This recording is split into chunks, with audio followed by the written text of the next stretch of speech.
they say about Derry. No one who dies here ever Really dies. My father came to this country with $14 in his pocket. Down with the clown.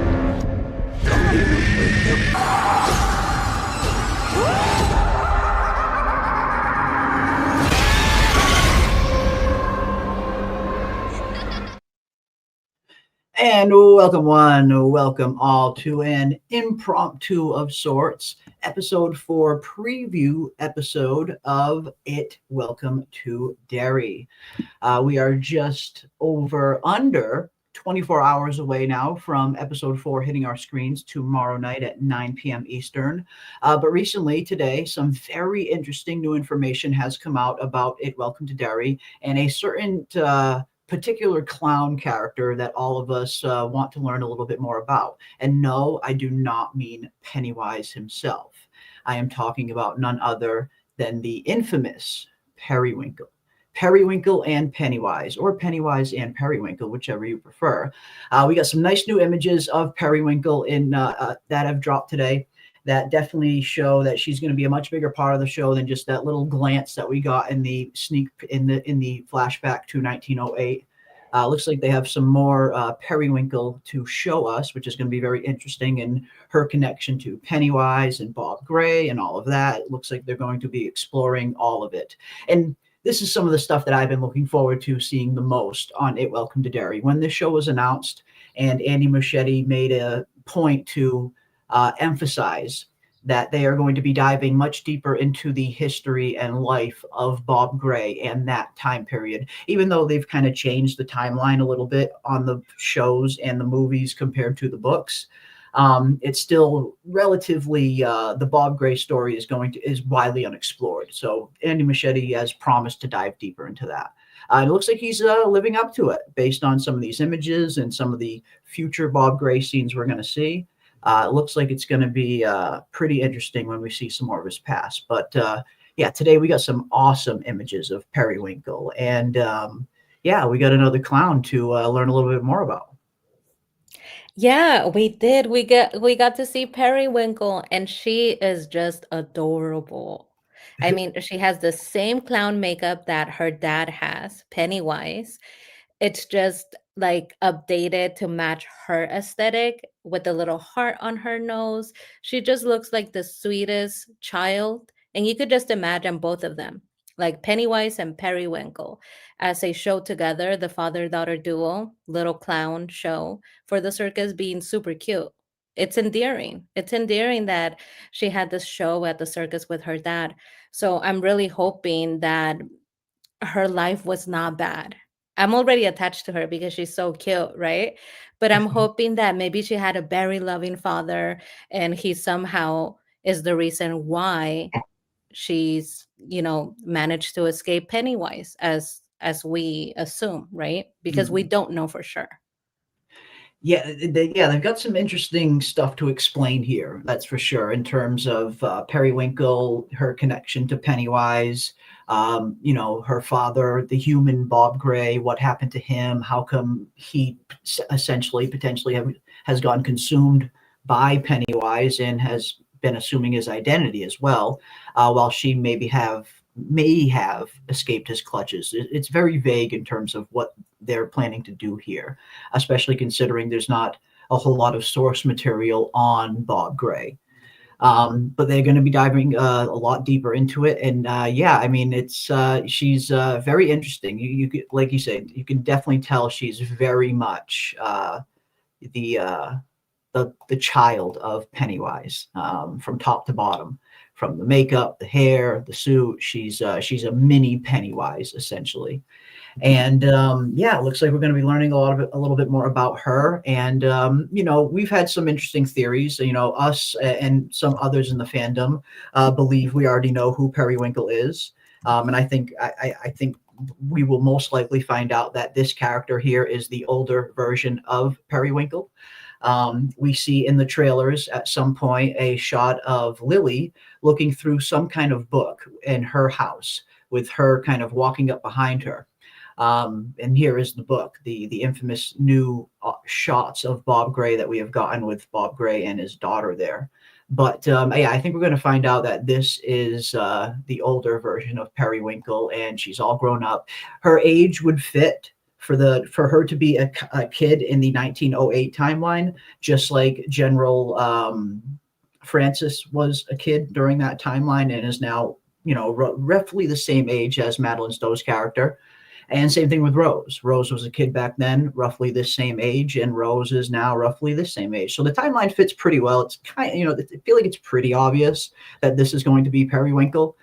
There's always a chance that they might go in a different direction, but even the looks look kind of similar in terms of, like, you could just see this kid here turning into her from the few pictures of young Periwinkle without the clown makeup on that we do get. Very much looks like Madeline Stowe is playing the older version of her. You are so right. I like that you have this picture side by side because we could really see the casting is perfect. It's perfection. The little girl that they casted looks just like her, and she's wearing red lipstick. I thought that was really interesting when we see her character Mhm. at the asylum, I suppose. She looks interesting and she stands out because nobody else wears red lipstick. But she's wearing this really bright Pennywise style of color of red lipstick and gives her a big smile. When she's like, oh, everything's going to be great, she's putting on the little girl's, Lily's charm bracelet and giving her that wicked smile. So Yeah. I think 100%, I could definitely see that. And I think it's even more of evidence that she is a descendant of the Kirsch family. We meet Mrs. Kirsch in the It Chapter 1 and It Chapter 2, the older version of her, who was really Pennywise in disguise, disguising himself as a member of the Kirsch family. But if we look back to some of the trailers for It Welcome to Derry, Madeline Stowe's character has the exact same line as Kirsch does in It Welcome to Derry. And I'll play it again for people who weren't here for the beginning intro. And I feel like it's just even more evidence that they are one and the same. But you know what they say about Derry. No one who dies here Ever really dies. My father came to this country with $14 in his pocket. Down with It's just, they're hitting us over the face with it at this point. So I'm pretty sure it's it's looking very likely anyway that Madeline Stowe is playing the older version of Periwinkle. But then I guess, where does that and the Kirsch family bloodline kind of interact? And maybe that is something that they are going to explore and explain a little bit more in It Welcome to Derry, with Madeline Stowe's connection to the Kirsch family. Yeah, I mean, I could definitely see it. Now that you point it out, it is obvious, right? You need somebody to point it out, and then it all makes sense. Yeah. But like you and I were talking about this, there's questions. Now that you're telling me that she made it out, there's questions. Pennywise is not a benevolent creature who takes pity upon the children or upon those Absolutely who not. have suffered. He does not. He does No. not care. He In doesn't look fact, at a little clown and see a kindred soul and say, "Oh, let me spare this child." No, that's not Pennywise's bag. it's not. I mean, some of the children, like if you've seen the movies, have some horrifying things happening to them at home, and you would think he would spare them. He does not. Oh So no. he's just not a benevolent creature. For Madeline, the actress, right, to play Periwinkle, who somehow was able to live out her life. If we're seeing her as an older woman, that means he basically allowed her to live a full life. He doesn't do that. So how did she manage to get away from Pennywise? Where Bob Gray didn't, maybe. Yeah. Exactly. Yeah, definitely some of the things that they need to kind of explain a little bit deeper. And we talked a little bit about it, behind the scenes, in terms of, maybe they'll potentially play it in a sense where Bob Gray sacrifices himself in a way so his daughter can get away, and that's how she gets saved, maybe. because we know Bob Gray definitely gets consumed by Pennywise at some point, and he assumes his not only Bob Gray persona, but his Pennywise the Dancing Clown persona as well. But yeah, the daughter clearly seems to have gotten away, so they have to explain that. And the mother.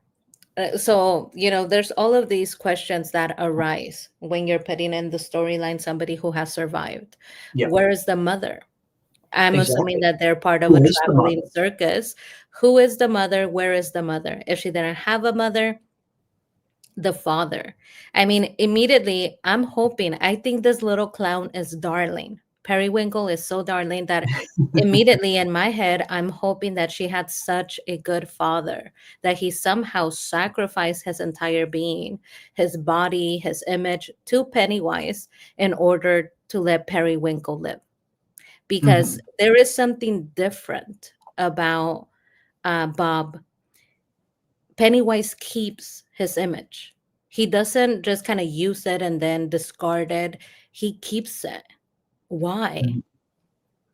Yeah, why out of all the people that Pennywise, that or the entity known as it, has consumed, what was it about Bob Gray and Pennywise that he was so drawn to? Now, in the books, we really never get a whole lot more other than Pennywise is his favorite form because it's his most effective at luring children in to scare them. But then again, like you said, he also uses the Bob Gray persona to allegedly blend in with humanity from time to time when he needs to pass himself off as human. Just as we see him passing him off as Mrs. Kirsch in It Chapter 2 when the older version of Bev goes to visit her. So yeah, I mean, what is it about the Pennywise persona that he just was so drawn to? Was it simply just he had a feeling it was going to be a very effective tool, effective form to use feeding wise, or did he see something a little bit deeper? A lot of people point to the name Bob Gray and said that there's been a very big fan theory that's been around for years and years and years and years and years in terms of why the character is named Bob Gray and how Pennywise maybe came across Bob Gray and found out that Bob Gray was a serial killer, Mm. and kind of took his ways and his image for himself. And there's really no evidence to support this in the actual book itself, other than the name Bob Gray. Apparently, that specific name and that specific spelling of Bob Gray was an alias that notorious serial killer Albert Fisk used to use. So a lot of people, figure that out, and they thought maybe the human Bob Gray was a serial killer that Pennywise killed, that he wasn't just a regular circus performer, that he was a serial killer, and maybe Stephen King named him Bob Gray as a wink and a nod to Albert Fisk. But there's really never been any evidence to kind of link that. It's just a theory. Oh my God. Um, I'm really hoping that that's not the way that they're going to go. I'm really hoping that they kind of turn that on its head and that it's not something as, obvious as like he was such a horrible, evil person that Mhm. Pennywise kind of finds a kindred spirit. Because Oliver Fish, the type of serial killer that he was one of the worst. Not that serial killing is not bad, you know, Yeah. it's all bad. Okay, this is all bad. But Mhm. Albert Fish was not only a serial killer, but he targeted children and he also abused of them. So when you're talking about just horror, American horror of what notorious serial killers we know of, he was Mhm. the worst. He was doing some deplorable things to children. So I Yeah. could see where it fits into the storyline of Pennywise, but I'm hoping that they don't go there. Because Mhm. even though we do get to see hints of some horrifying things that children go through, we haven't gone all the way down that rabbit hole. And I'm Mhm. hoping that we don't. Yeah, yeah. It'll be interesting to see how they play it, if nothing else. As Miss Chambers says, I like the idea that Bob Gray was so evil that it took notice, and that's what some people kind of think, that maybe Bob Gray was so deplorable, such a despicable kind of serial killer, cannibalistic type serial killer, that it itself noticed that and took kind of inspiration in a sense from that and modeled one of his personas after Bob Gray, and also took his performance name and performance persona as Pennywise the Dancing Clown along with it. But it was really Bob Gray, the Bob Gray identity, that inspired Pennywise, that inspired it, not so much the Pennywise persona.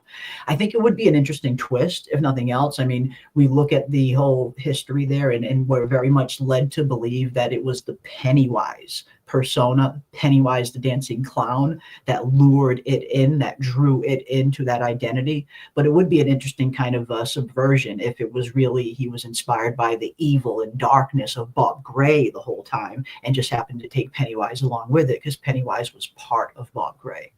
I think it could be an interesting twist, if nothing else. Mm. I mean, I hear you, right? I definitely hear you.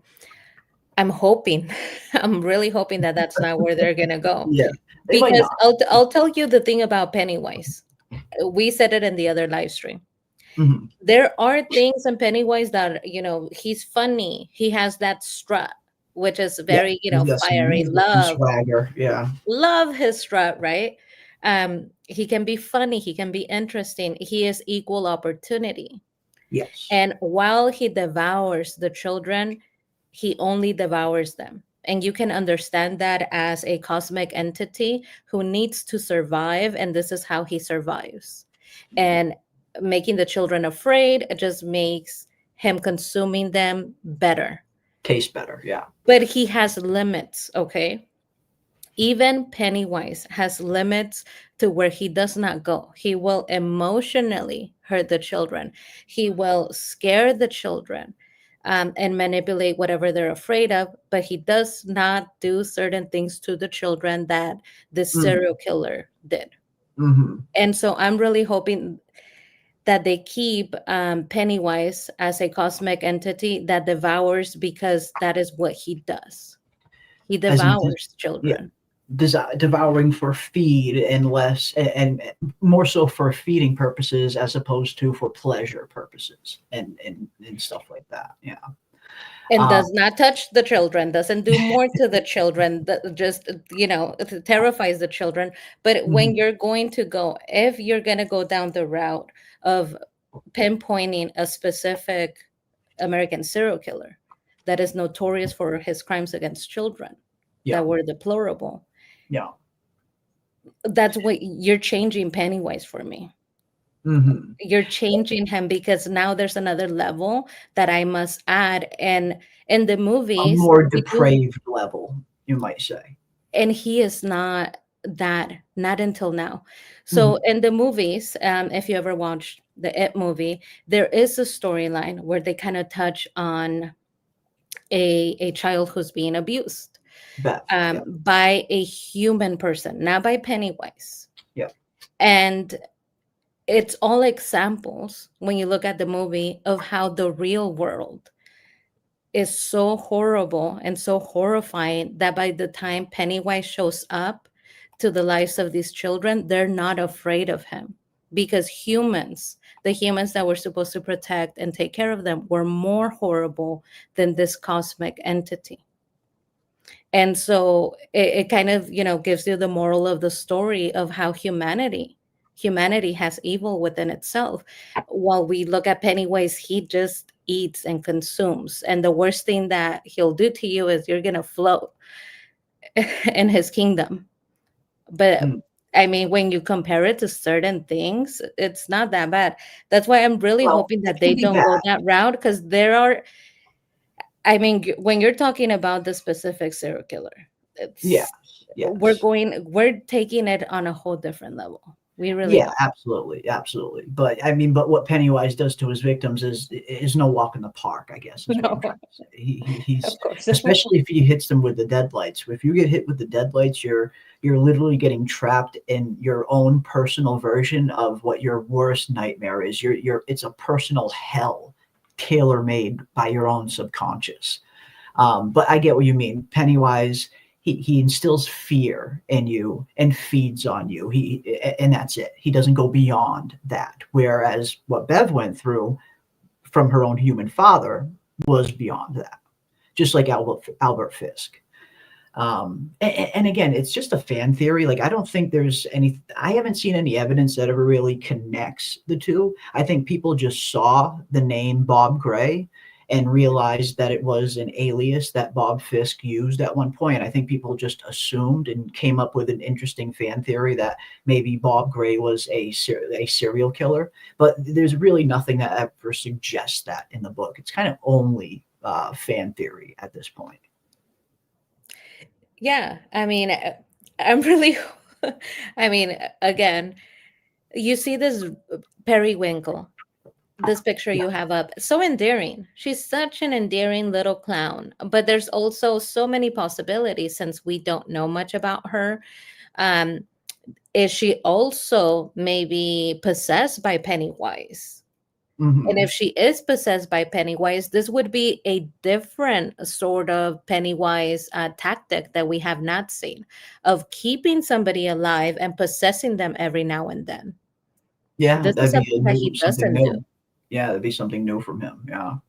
Exactly. So we definitely need more information as to how she survived. Mm, I would like to think that she keeps the pictures that she still has of her and her father, not to for remember Pennywise, to but remember her father. Yeah. because he was a good father, because he was a good person. I would like to think that way, but it's Mhm. really exciting because I guess we will be finding out tomorrow. Maybe, maybe.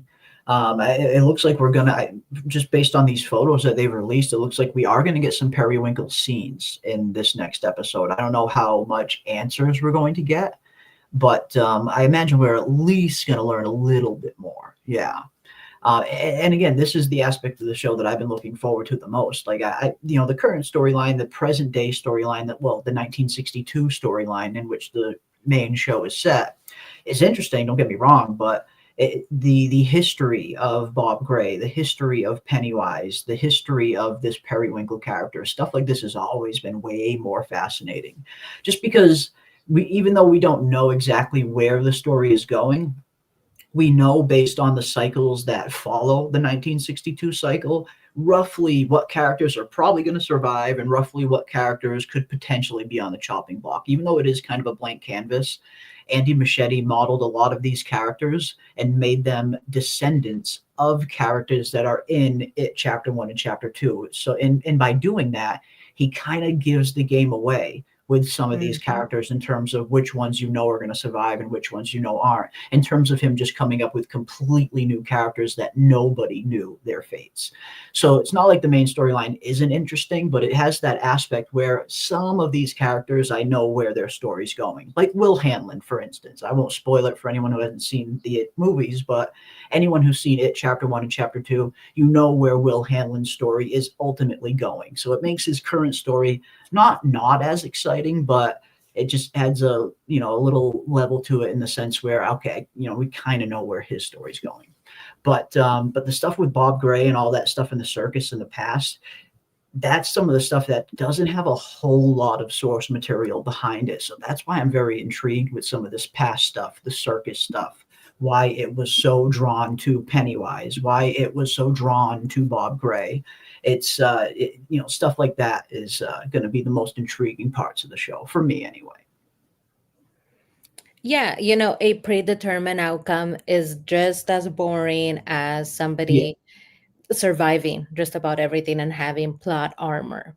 yeah, It's just as bad for me, right? Because I'm not invested. I know that no matter what you throw at the character, they will make it through.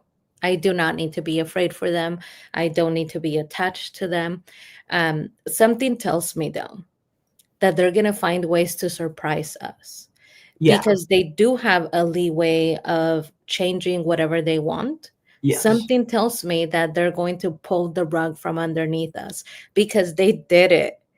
When we first meet the gang of little children that we're going to be hanging out with, we get Yes. attached to them. Immediately, we're like, oh my God, these kids Yeah, are great. Phil, Teddy, even Phil's little sister Susie. It was like, okay, the Yeah. little gang is forming. This version of the Losers Club is coming together, and then boom, And subversion. then they just take every single one of them away from us. Mhm, yeah, It's just mind blowing because then on the second episode, I was still like, where are the other children?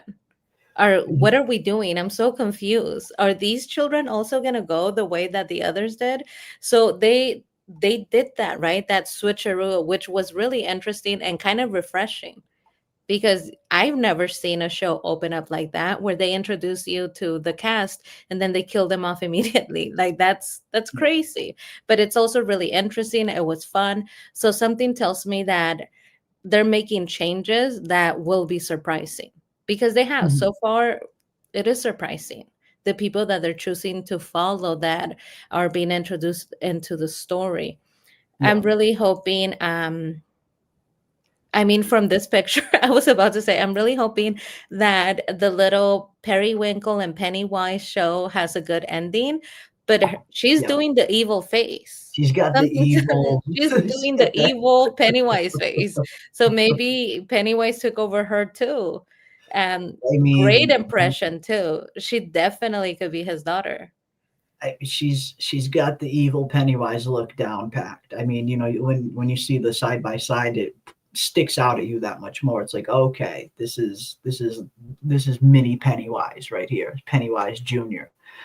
But yeah, I don't know. I think it's going to be either way. It's going to be interesting to see where these storylines go. I think I know she might look very cute, but I think there's going to be a very dark side to Periwinkle, just based on the vibes I'm getting from what I think is the older version of her.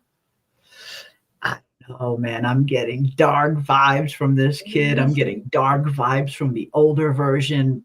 I think there's going to be some kind of horrific backstory there, and I can't wait to see it. And you know what? You're probably right, because most of the time you are. I think that this is just me hoping because she's Mhm. so cute. Look at that Pennywise. If this one comes after me, she's adorable. She's very cute, a very cute clown. But there is something dark about her. She's posing in a way that looks just like her dad once he's overtaken by Pennywise. So perhaps he just took over the duel, which quite a sad fate. But in Mhm. reality, when you look at it, it's like, what am I talking about? And the chat is right. I'm gonna be disappointed because what the hell am I talking about? All the like he kills all the children. He literally eats the children. I'm hoping for a Yeah. nice ending. Somehow Periwinkle gets saved. This is a story of an entity that eats and consumes children. It's Mhm. probably gonna go your way. Well, you do bring up a good point. This is an entity that feeds and eats on children. That is a very good point. So we I guess we couldn't be too surprised if we do get a dark backstory for some of these characters. Yeah. Yeah, that is quite the darkness shining through there. A little bit of the darkness shining through in that shot. Yeah. Luke Starkula says, "Hey, Jeremy and PM, Madeline Stowe had a bracelet. People are saying there was a turtle on it. Oh, interesting. I only saw the red heart and other charms. Is she the girl clown? I think she is. I think she is the girl clown. I think the ages would line up very well and pretty perfectly, and not to mention the fact that this photo book of Bob Gray and Bob Gray standing with his daughter. This photo book is in Madeline Stowe's character's house. That is where Lily finds it, in her house. So I think it's starting to become more clear that yes, Madeline Stowe's character is the clown, the younger version. That it is a younger version of Madeline Stowe's character. I think so. It looks like it's going that way. And I think that's where Andy Muschietti is going to be. I think she's going to be our entry point, her and through Dick Halloran. We know Dick Halloran is going to continue to have visions and continue to learn a little bit more about Pennywise's past and all of that. So I think through Madeline Stowe's character and through Dick Halloran is how we're going to be exploring the past of Bob Gray and the entity known as It coming across Pennywise and all of that. Looks like they're going to be our POVs into the past. But yeah, it's looking pretty. It's starting to look pretty clear that Madeline Stowe was the little girl clown. Again, in the ages as well. The ages very much line up. We saw General Shaw in episode 3 and Rose, the younger versions of them, in 1908. And they were roughly the same age as this young clown was as well. And then we see the flashback to flash forward to present day in 1962. They're all looking around the exact same age as well. Rose, General Shaw, and of course Madeline Stowe. They all look like they can be right around that same age range. But so yeah, it's looking like it's lining up that the little clown is Madeline Stowe. And I imagine we'll probably get Yeah. that confirmation in episode 4 or 5 at the latest. Hmm. Periwinkle. Look, Star Killer, if you could clarify in the chat, please.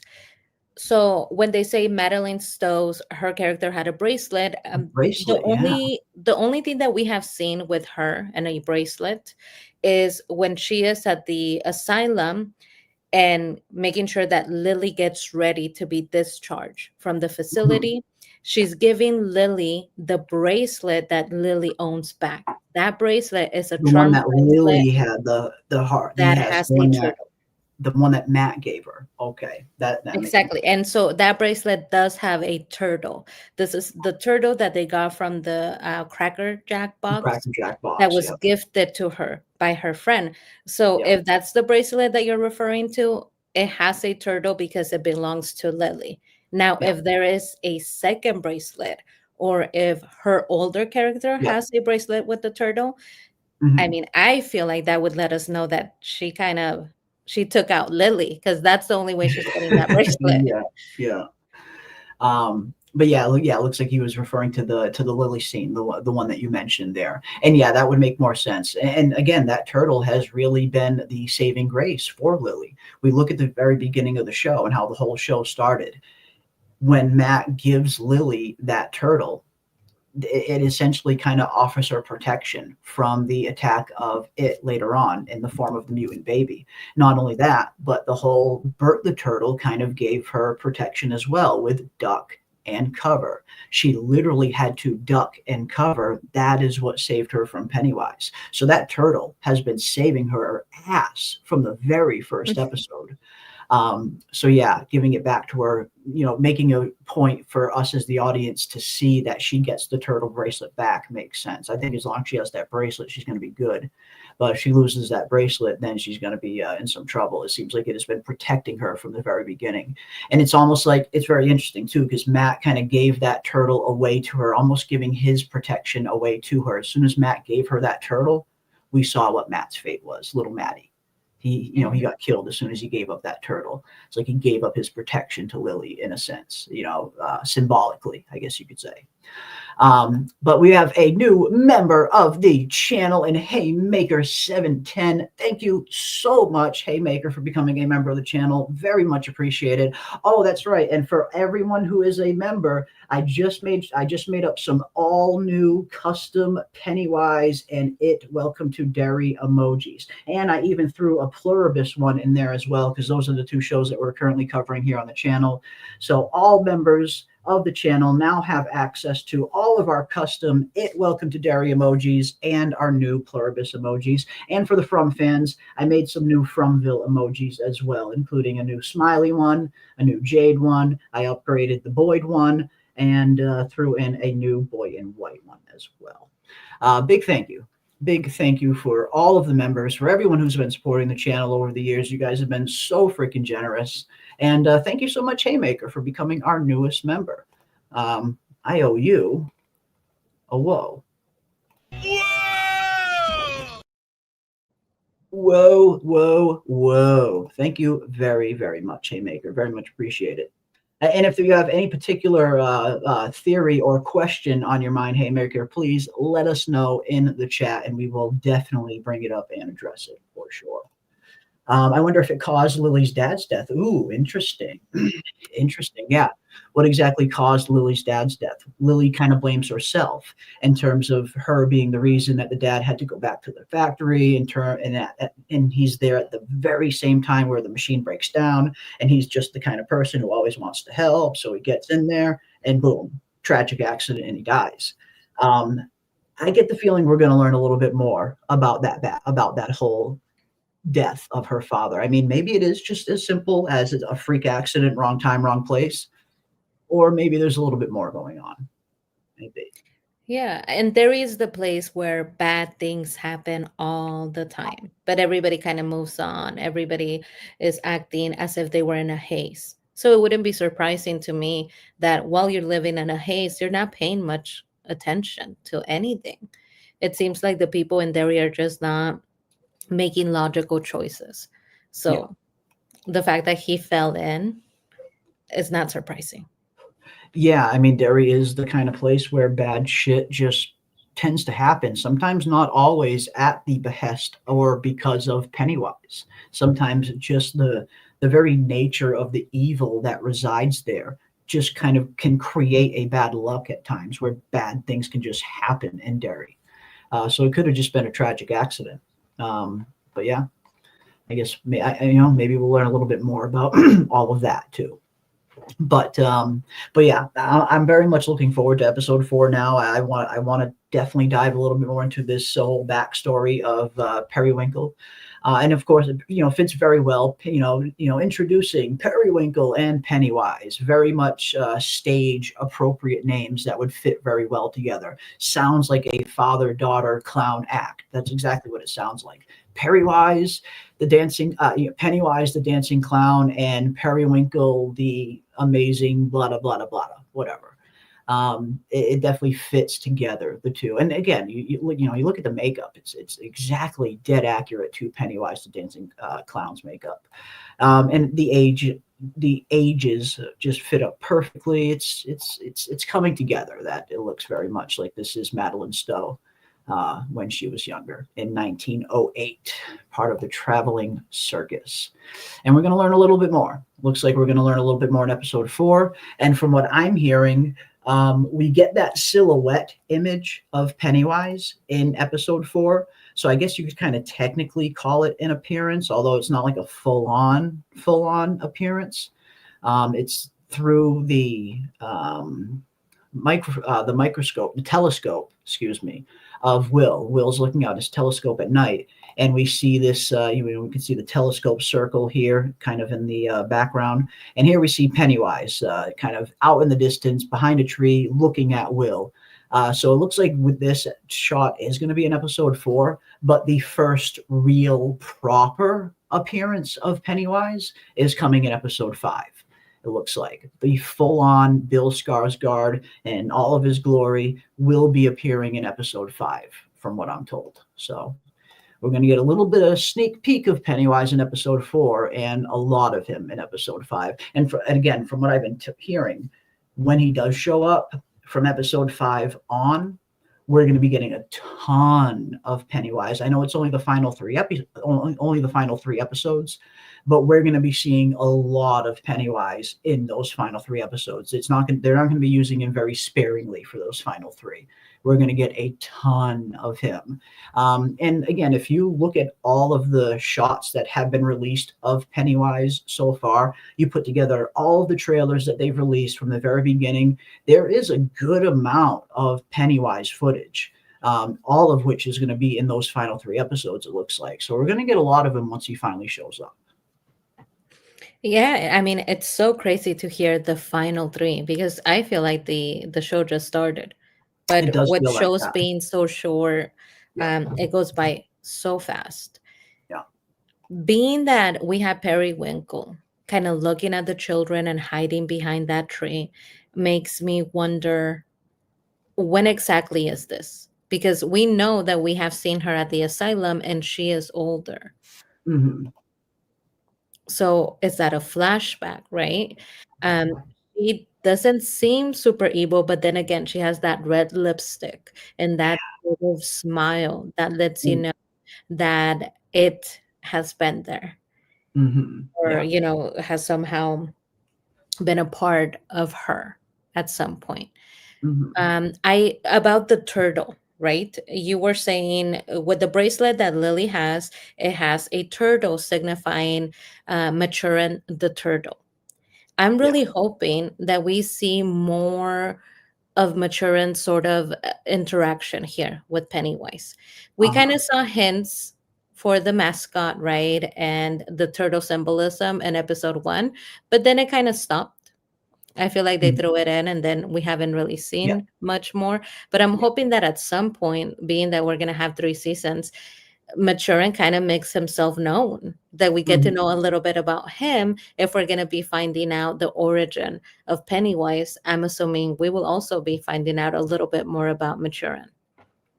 Maybe, maybe it'll be interesting to see how much, if any, we get of like the actual Maturin. I mean, he does show up in the It book. Like they didn't put it in the movies, but in the actual It novel, Maturin at one point does reveal himself, and he pulls Bill into his universe, and he kind of gives Bill a hint on how to defeat Pennywise in terms of having to rely on his self, on his inner will, his inner strength.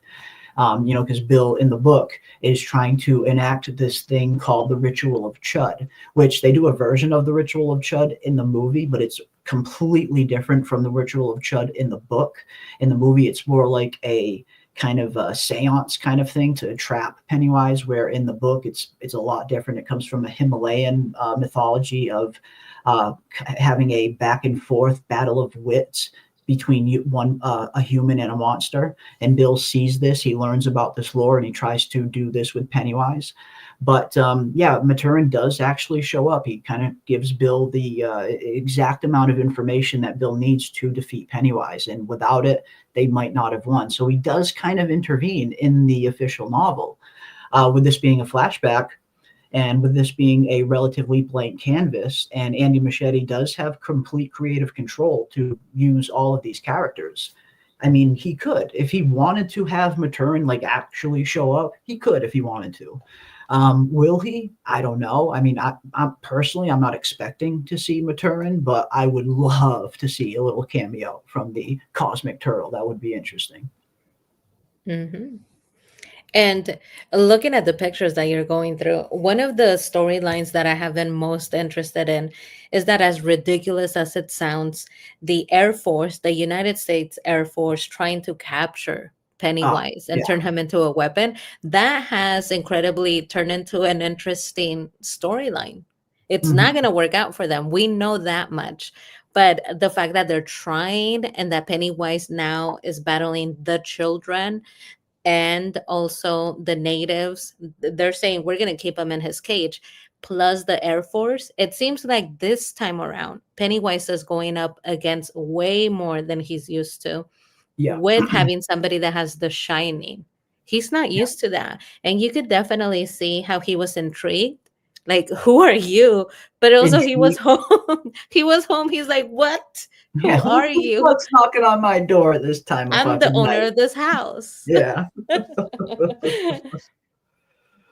Yeah. I honestly, like, as scared as Dick Halloran was when he first encounters Pennywise in episode 3, I think Pennywise was just as, maybe not worried, maybe not scared, but I definitely think Pennywise was concerned. The very fact that Pennywise had to ask him his name and ask him who he was, who are you, is very telling. Those three little words, who are you, coming from Pennywise, are very indicative and point to much more than him simply just asking Dick Halloran's name. You got to remember, Pennywise is one of the most powerful psychics in existence. He can pull your worst fears and anything else that he wants to out of anyone's head at any given moment. Yet for some reason, he had to ask Dick Halloran his name. He couldn't just reach into Dick Halloran's brain and take whatever he wanted. He had to ask. Maybe for the first time ever, Pennywise had to ask to get information. And I think that that act in and of itself is going to make him, if not scared, but concerned. And maybe even a little scared, because we do know Pennywise is capable of feeling fear. That's how he gets defeated. We see how afraid he gets when the loser club start to realize that they have conquered their fear. They've conquered their fear of him. That he now no longer has any power over us. You see Pennywise start to deflate and shrink and get smaller and smaller and literally start to look afraid. So he is capable of feeling fear under the right circumstances. So I thought that was very interesting, even though it was just one simple, quick line, "Who are you?" I feel like it was very much indicative of the fact that, yeah, Dick Halloran maybe has never come across anything like Pennywise ever before, even with Dick Halloran's shine abilities and him being able to see the dead and all the other stuff. He's still never come across anything remotely close to Pennywise. But on the other hand, Pennywise has never remotely close come across anything like Dick Halloran either. Pennywise, as far as we know, has never come across anyone that has the shine, that also has psychic abilities. So I can't wait to see more. Those are the two aspects of the show that I think are the most interesting. Everything that Dick Halloran is doing, I love how they threw him into the show. The Shining is one of my favorite films. I love what Stanley Kubrick did with that film, even though he changed a lot of the book. I think it's absolutely phenomenal. Even though he changed, in particular, Dick Halloran's fate, even. Still very good film. But him throwing Dick Halloran in here is very interesting. It's interesting to see this younger version of Dick Halloran. I think he's the best character on the show, personally, for me anyway. Between everything that Dick is doing and all of the really interesting interactions that we could potentially get between Halloran and Pennywise and all of the Bob Gray stuff. These are the two most interesting parts of the show. And I really hope we dive very deep into all of it by the time these 3 seasons are done. But I think we're going to have a lot of very interesting scenes between Dick Halloran and Pennywise in particular, with these two psychics kind of going up against each other. Yeah, I mean, for once, we have a chance at winning. What is winning? Who knows? Because you can't really kill Pennywise. You can Sometimes make winning is him. just sending him back into hibernation early. That's a win sometimes. That could be. It's a Yeah, win. Hey, yeah, listen, it's a win. If he's not taking children, a win is a win. yeah. And we have an opportunity for that win for once, because we do have Leroy who has the gift of the shining, which it's the shining. How? When you hear the name of the gift, how gifted he is, it doesn't sound super scary. I will tell you that. They didn't title it super scary. I had to do some research as to how powerful is this shining, quote unquote. It is a Mhm. powerful, powerful weapon against Oh, yeah, Pennywise. it It's could way be. more powerful than it sounds of an Mhm. ability. Not only do we have Leroy, but I think that the key is going to be that Leroy also, Dick, right, Yeah, has Leroy. Dick has Leroy too. Yeah, a man that can't feel fear. Exactly, exactly. Because Dick Halloran, he's able to interact and see Pennywise without having to physically be there. That is the key. And the person that Yeah. can physically go and interact with Pennywise in a physical way doesn't have the ability for fear. That is a winning combination. We could finally win at this. We have a fighting chance because the person that can physically do something to him will not be afraid. So Pennywise has no power over him. Mhm. And the person that does experience fear and has the gift of the shining doesn't necessarily have to do it on his own. Yeah. So for the first Mhm. time, we might actually be able to quote unquote beat Pennywise. They have, I mean, Pennywise definitely, he's facing something he's never faced before. Just in Dick Halloran alone, he's facing something he's never faced before. But then, like you mentioned, if you add Leroy on top of it, someone who just literally can't feel fear, this is two things now that Pennywise has never come across. Something that he's not prepared for. So yeah, they it definitely, when you team up Dick Halloran with someone like Leroy, it's a potent combination. It is, because like you said, anyone who doesn't know about the Shining ability, some people might only watch the movie The Shining and think maybe it's just as simple as being able to see dead people. It's not. It is so much more than that. It can manifest itself in so many different ways and become so powerful under the right circumstances. So yeah, I think we're gonna have some interesting scenes between Dick Halloran, Leroy, and Pennywise. We're gonna have some good scenes between those three. And as Dean James says, the show's been great so far, but the last episode had some terrible CGI. Yeah, the CGI it's been one of the biggest downfalls for the show for me personally. I know not everybody minds it, which is totally fine. Some people actually really like the CGI, and that's totally cool. Just for me personally, the CGI that they're using, I just feel like they go a little too overboard sometimes with some of the CGI that they're using. But that's Andy Machete for you. He loves CGI. He loves using CGI. He loves playing and tinkering with all of these kind of aspects of CGI, like the mutant bat, creating something like that's Andy Muschietti's heaven. He loves creating things like that through CGI. So unfortunately, the bad CGI is something that we're probably just going to have to deal with when it's in different forms. But yeah, it's it's not the best. Yeah, he loves his CGI babies. Exactly, Phil. He likes his CGI babies, his CGI mutant babies. Um, but yeah, for me, some of the CGI has been a little too much. Like episode 2 in particular, I really enjoyed the hallway scene when Lily was walking through the hallway and Pennywise was slowly kind of stalking her in all of these different human forms with that creepy smile. And then it got to the point where we get to the pickle scene. And I feel like the pickle scene kind of ruined that whole sequence because it just went a little too overboard, where it went from really good psychological terror and psychological horror to, CGI gory horror. And I feel like there's a fine line there between looking very interesting and psychological and a little more sophisticated versus just CGI slop. And that's just my personal interpretation. I know a lot of people love the pickle scene. I'm probably in the minority here, and that's totally fine. But for me, I loved that scene up until the pickle scene happened. Like her going through those through those aisles and seeing the human version of Pennywise just creeping behind her, creeping through the aisles changing behind her when she walks through them, very labyrinth-esque. That whole scene was just psychological terror. And then it kind of just went a little too much with the CGI, just for me personally.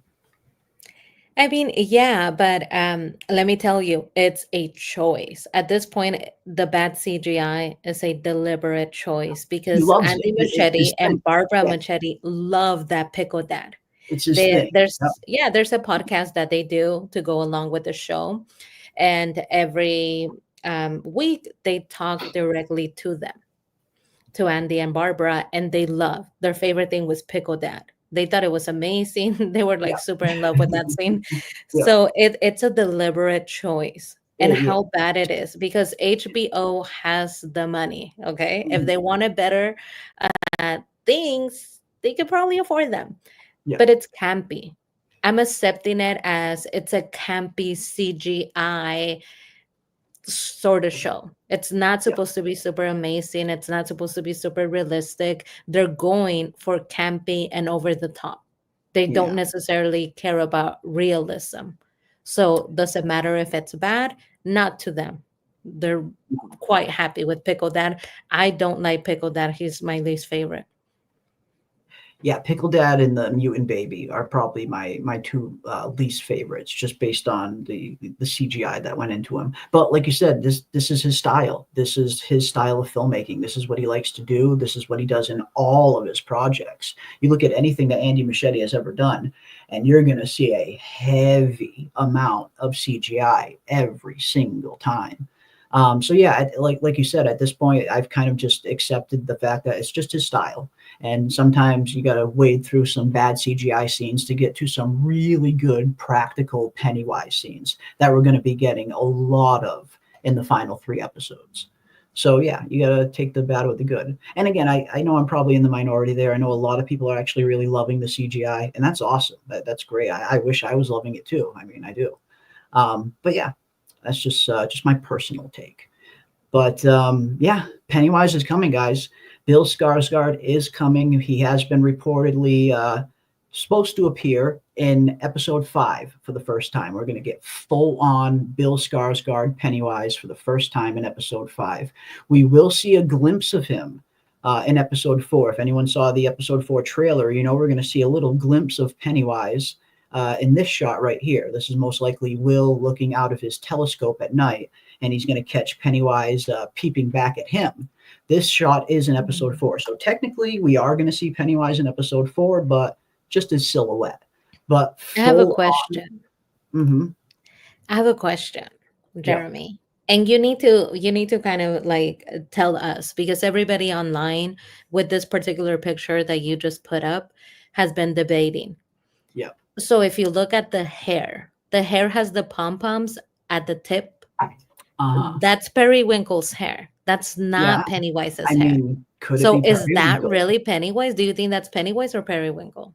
I think it's Pennywise. I do. I mean, it seems like they've changed his hair a little bit in It Welcome to Derry compared to how it looked in It Chapter 1 and It Chapter 2. So he might just be adopting the bells for himself because it just looks a little too tall to be Periwinkle.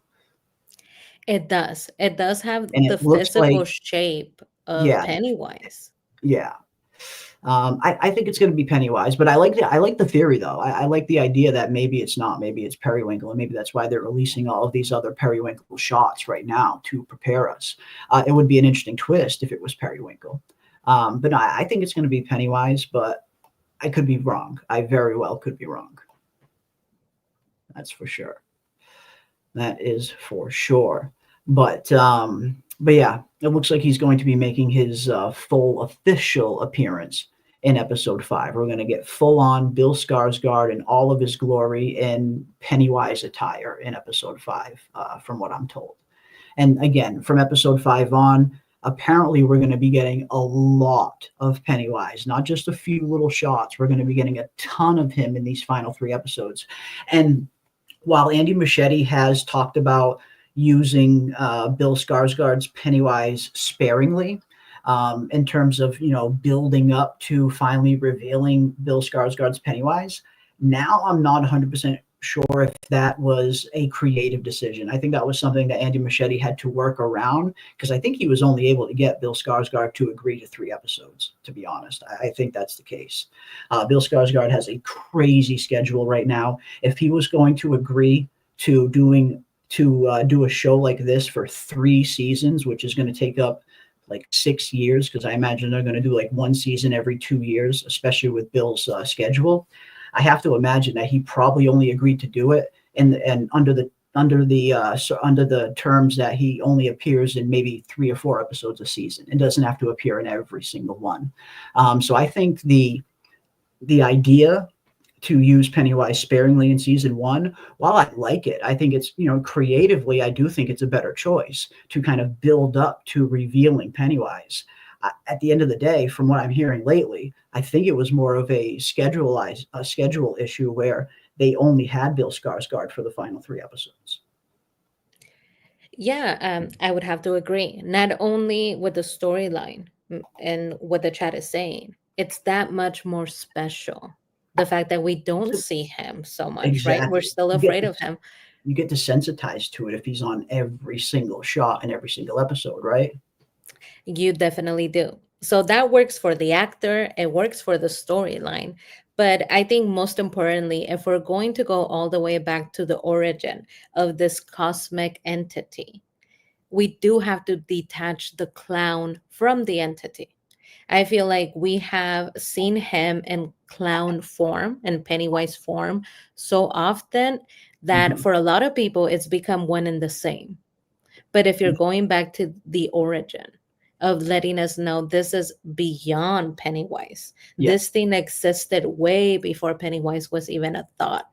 It has been here and it doesn't look that way. I think it's important to detach the clown to show us that it's not a Yes. human being. It's It's an far entity. more. It's everything. Exactly. And I do like what we have seen. Yeah. The tall man that we saw in the forest that looked like our beloved from Men in Yellow, and all of the many different shapes and forms that it could take on have been interesting because it reminds you this figure is beyond Pennywise. It's something more darker, deeper. Yeah.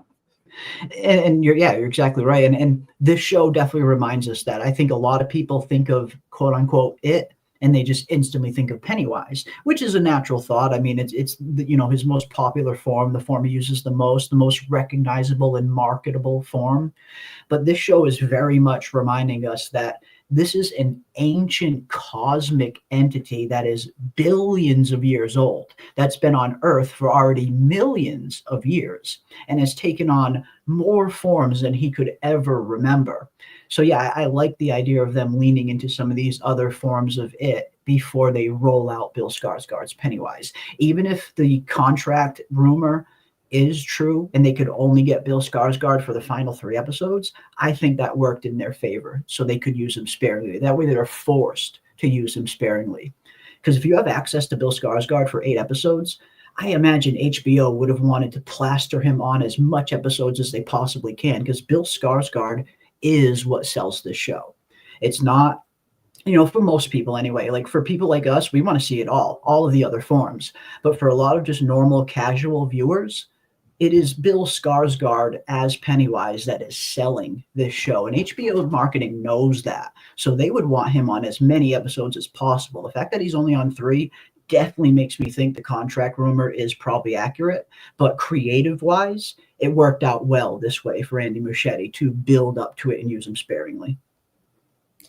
Definitely. It definitely works. I mean, I keep going back to my favorite horror character, Valak from the franchise, that I love. The Conjuring, right? The Conjuring franchise. Valak was terrifying because we didn't know anything about Valak. As soon as they went ahead and made a movie with Valak's storyline, it's not that scary. This nun looks scary, but she's not the worst and she's not that bad. They gave us way too much information. We spent way too much time with Valak, an entire movie with her in every scene.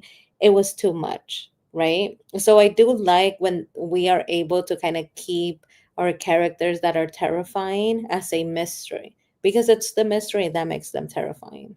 And so far, in every movie that they have done, and even in the series, he is not a benevolent villain.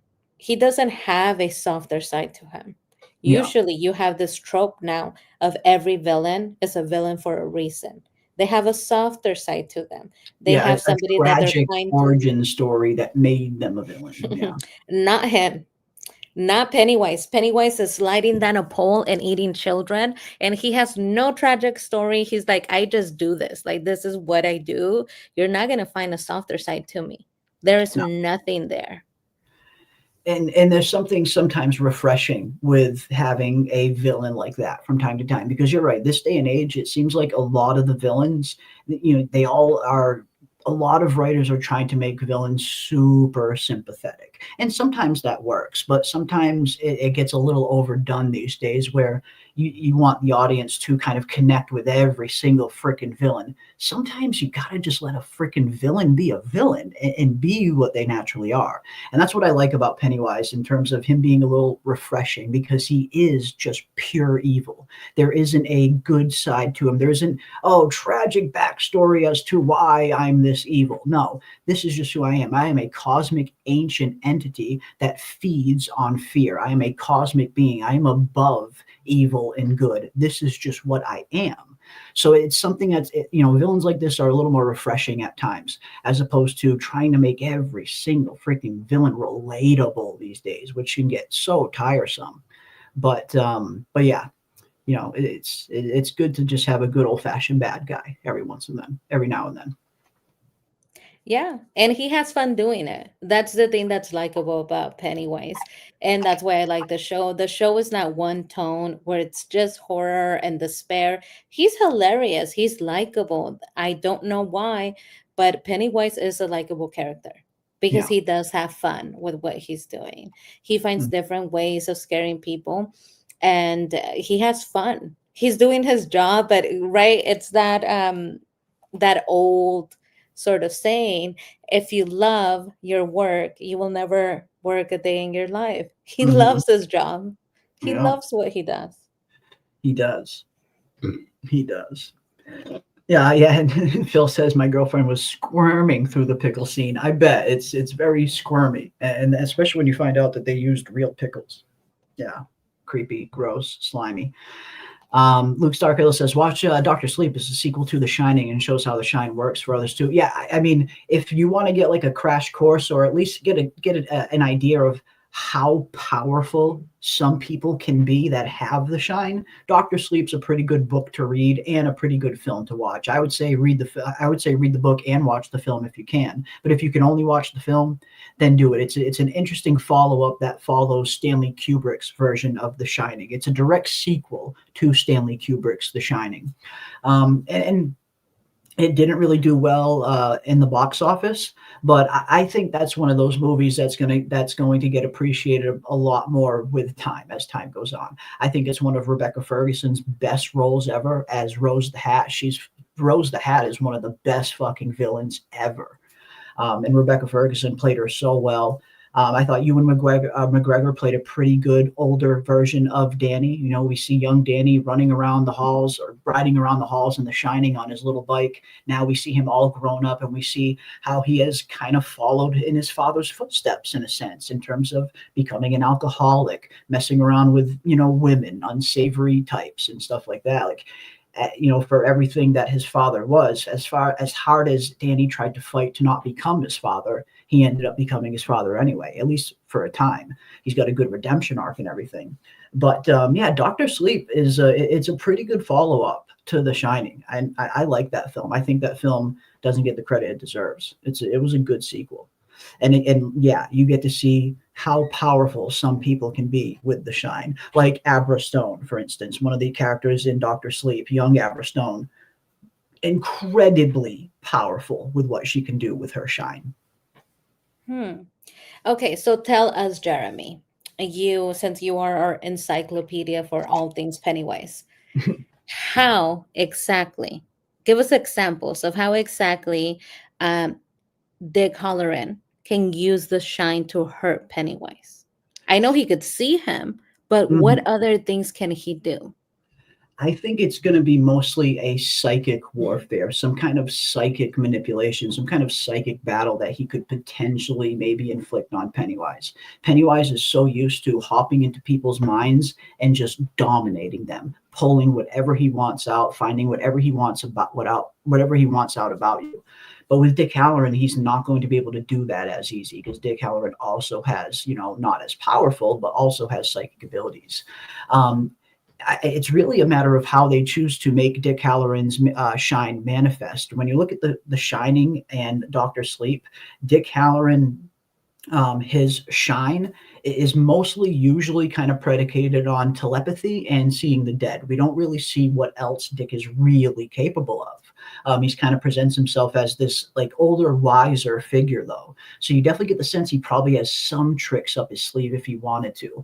This is a younger version of Dick Halloran, and it's interesting. It'll be interesting to see where he's at in his power range right now. He's kind of young here in Welcome to Derry, so I wouldn't expect him to be maybe super powerful.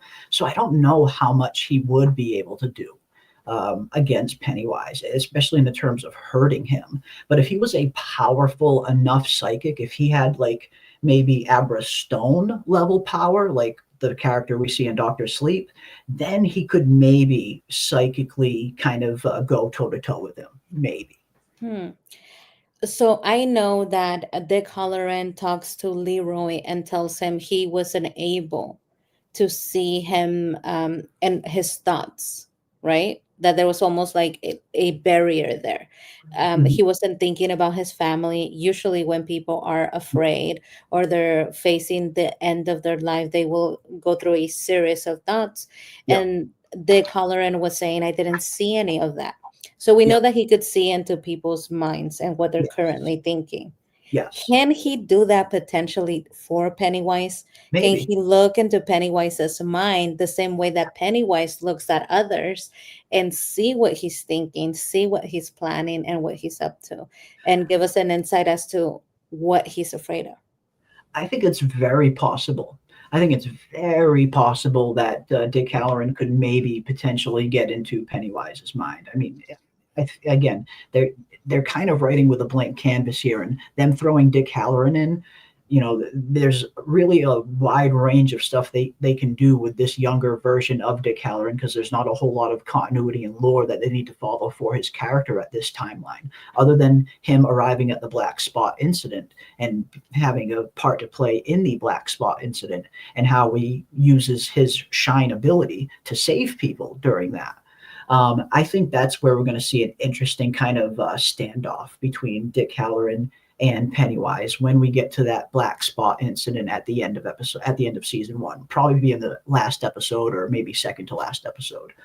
But yeah, I think there's a possibility. I mean, we're already seeing that through touching and coming in contact with things that Pennywise came in contact with, like the slingshot, for instance. We saw that the slingshot, Rose used the slingshot as a child and shot it with it. And now, all these years later, Dick Halloran's able to pick up this slingshot and psychically see all of the memories attached to it, psychically see what happened around it and the evil that is kind of imbued within it ever since it touched true and pure evil.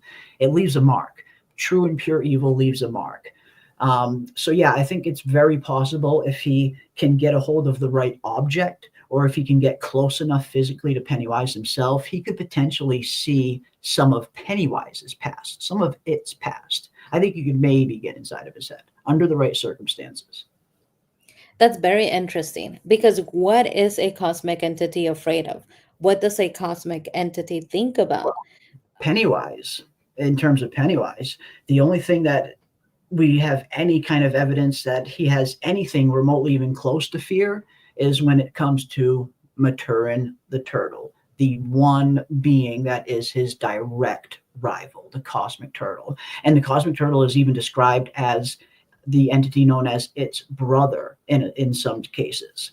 But yeah, I imagine that if Dick Halloran were to find out that Pennywise does fear anything, it would have to be Maturin the turtle. That's a tall task, because how in the world do you get a hold of this turtle who basically made the universe, and then just he's the chillest, laziest of turtles, right? According to your video where you're breaking down all of the lore, he doesn't tend to get involved. So it's a tall task. That means that you somehow have to get that person or that turtle involved, which we know he's probably not going to, which is why I ask, what does winning against Pennywise look like? If it just looks like making him go into hibernation early, he's a never-ending problem, really. There is no winning. Yeah. Yeah, very true. Very true. I think it's, again, this is why, the Pennywise and Dick Halloran scenes, I think, are going to be among the most interesting ones on the show, right up there with hopefully all the Bob Gray stuff we're going to be getting. And yeah, as Luke brings up, that could be the first time that Pennywise might have felt someone with the capability of getting inside his mind. Absolutely. As far as we know, Pennywise has never come across anyone with the shine, or at least that's never been recorded, as far as I'm aware, in any of the lore. So as far as we know, Dick Halloran might be the first one with real psychic abilities that Pennywise has come across with. And again, I think we see that demonstrated in the sense of why Pennywise is asking Dick Halloran, "Who are you?" Because he can't just get right in his head like he can with everybody else. He has to ask Dick Halloran who he is, because Dick Halloran is also similar to how he is. They're both psychic. They both have psychic capabilities. So yeah, I think Pennywise is going to be intrigued by Dick Halloran. I imagine he's probably going to want to get inside Dick Halloran's brain as much as Dick Halloran is going to want to learn more about him. Although we're kind of getting to the point now where Dick Halloran seems to be leaning a little bit more in terms of, let's just leave this thing alone. Dick Halloran felt this pure evil when he was astral projecting through the slingshot. He felt pure evil, and he describes it as feeling cold. And you could just tell Dick Halloran did not want to mess with this. He even goes so far as to recommend to the military, maybe this is something we should just leave be. Maybe we should just leave this thing alone. So even Dick Halloran, I think, is getting to the point where he's realizing how powerful and how evil this thing that he came into contact with really is.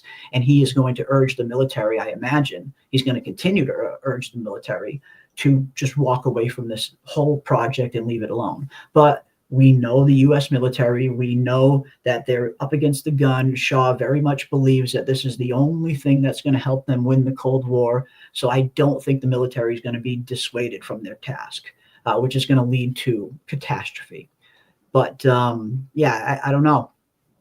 I guess it's a matter of how dedicated or how committed is Dick Halloran going to be to want to get inside Pennywise's head now that he's felt that evil for the first time and felt how cold he felt, and he clearly is very afraid of this thing.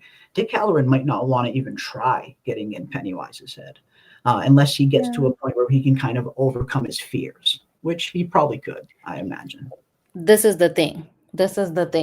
The general, Mr. Francis Shaw, doesn't care.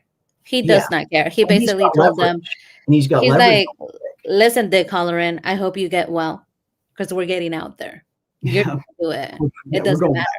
I mean, when it comes to serving in the U.S. forces, Air Forces, you don't have an option. If they tell you that you do something, they are the prosecutor and the jury.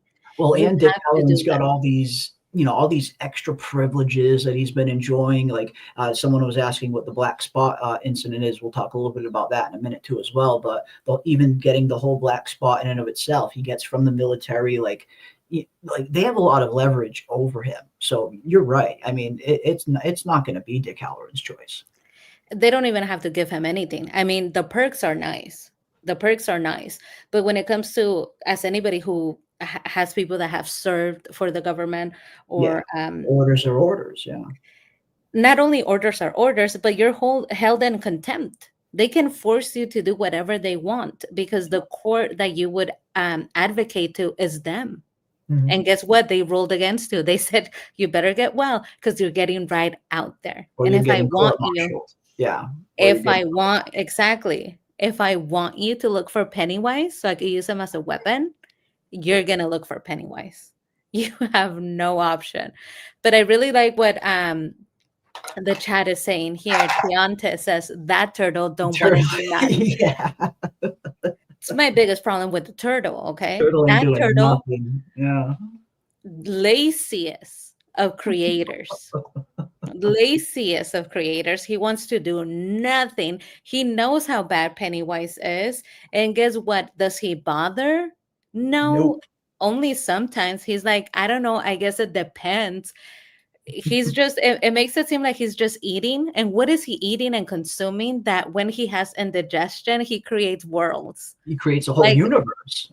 A turtle. What are you doing, turtle? My guy, you need to help us. You can't just throw us up and then just leave us completely forsaken. I mean, that turtle. I don't like him too much. I don't like him too much because I feel like he is an irresponsible parent. Yeah. And I mean, yeah, he created our universe. He we are the reason. He was the reason that humanity sprung into existence millions of years later.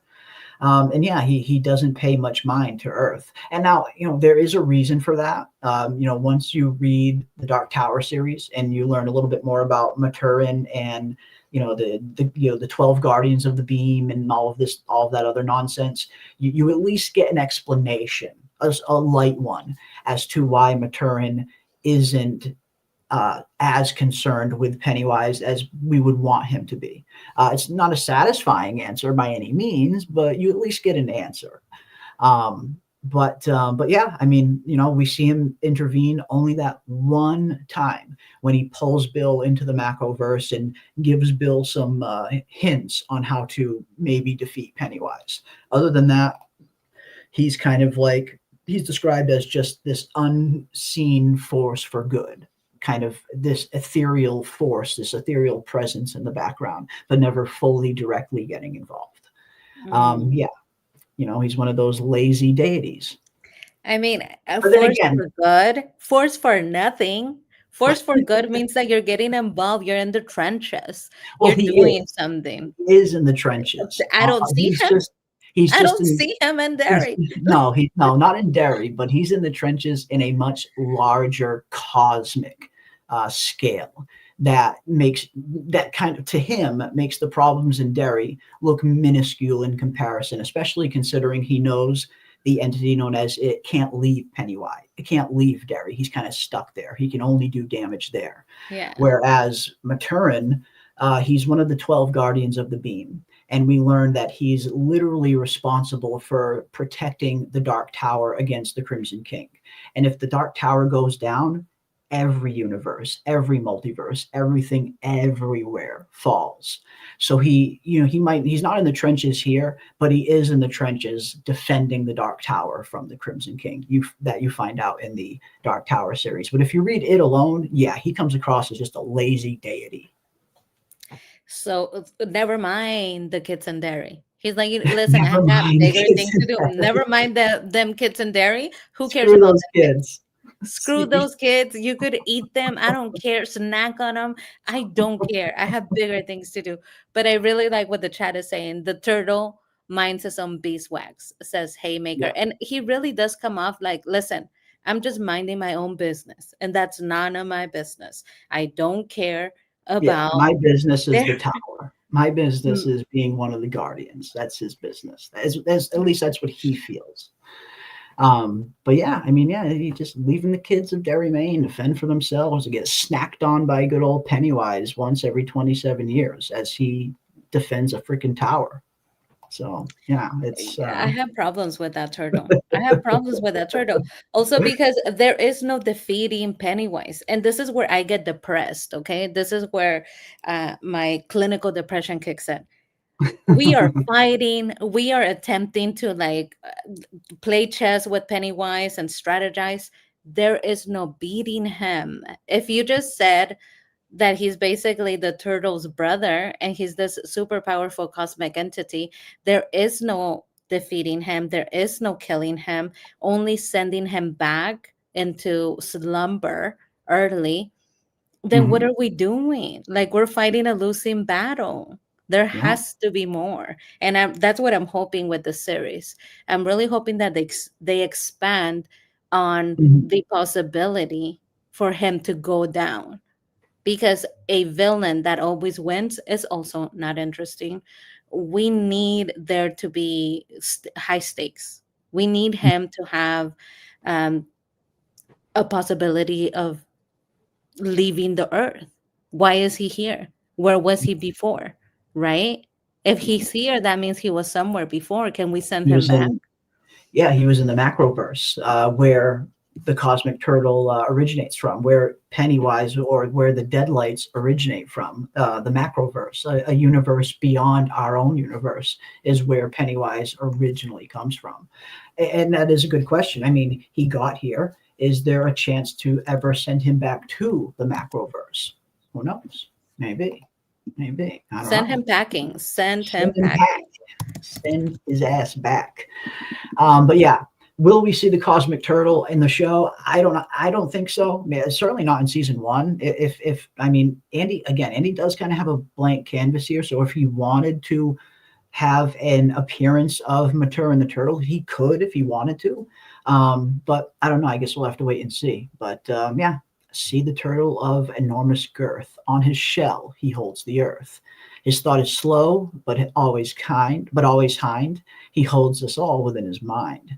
On his back, all vows are made. He sees the truth, but mayeth aid. Kind of another little hint. He sees it all, but he can't aid. He loves the land and loves the sea and loves the child and loves a child like me. Mhm. Loves all He these loves children. them, but he's Loves like, all fuck, these kids children. and that do not care. Okay, I am He might busy. let a few get snacked on, but I promise you, he loves all the children. Good old Maturin. Now, Stephen King, I always see depictions of a turtle with the world on the turtle's back. Did Stephen King come up with a No, specific deity or that no. exists before? And I question it because it's so out of pocket and it's so unexpected. And I always, whenever I see something that doesn't make sense by Stephen King, I remind myself he was on drugs. He He was like on was, cocaine. Like, he was crazy on drugs, and he also liked to yeah, drink every now and then. So it makes sense. But he didn't particularly come up with this turtle, correct? no. And you're right. He was consuming copious amounts of alcohol and cocaine when he wrote all of his early books. It, The Shining, Firestarter, the big three that really kind of got his whole career going. He was out of his gourd. He was absolutely out of his gourd. But no, the Cosmic Turtle wasn't his original kind of own idea. Yeah. There's a lot of different, versions of the Cosmic Turtle holding up the world on its back. Some in Indian lore, some in Chinese lore. It's been around for a while. It's something that he just threw into his universe, but he didn't originate it. He didn't think it up. It's been around.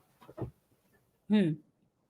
And even when you look at Pennywise, and you essentially look at what Pennywise does, he preys upon children. Mhm. Just about every culture has an entity that preys upon children. In Yeah. some cultures, they will scare you. Your parents will scare you. You better behave, or El Cucuy is going to come and El grab you. Cucuy. Yeah. I mean, and Or other La cultures Llorona. have La Llorona. Mm. And other cultures have so many other entities by different names that essentially do the same thing. Yeah. The They're going to boogeyman come, in Slavic traditions, like they will devour you.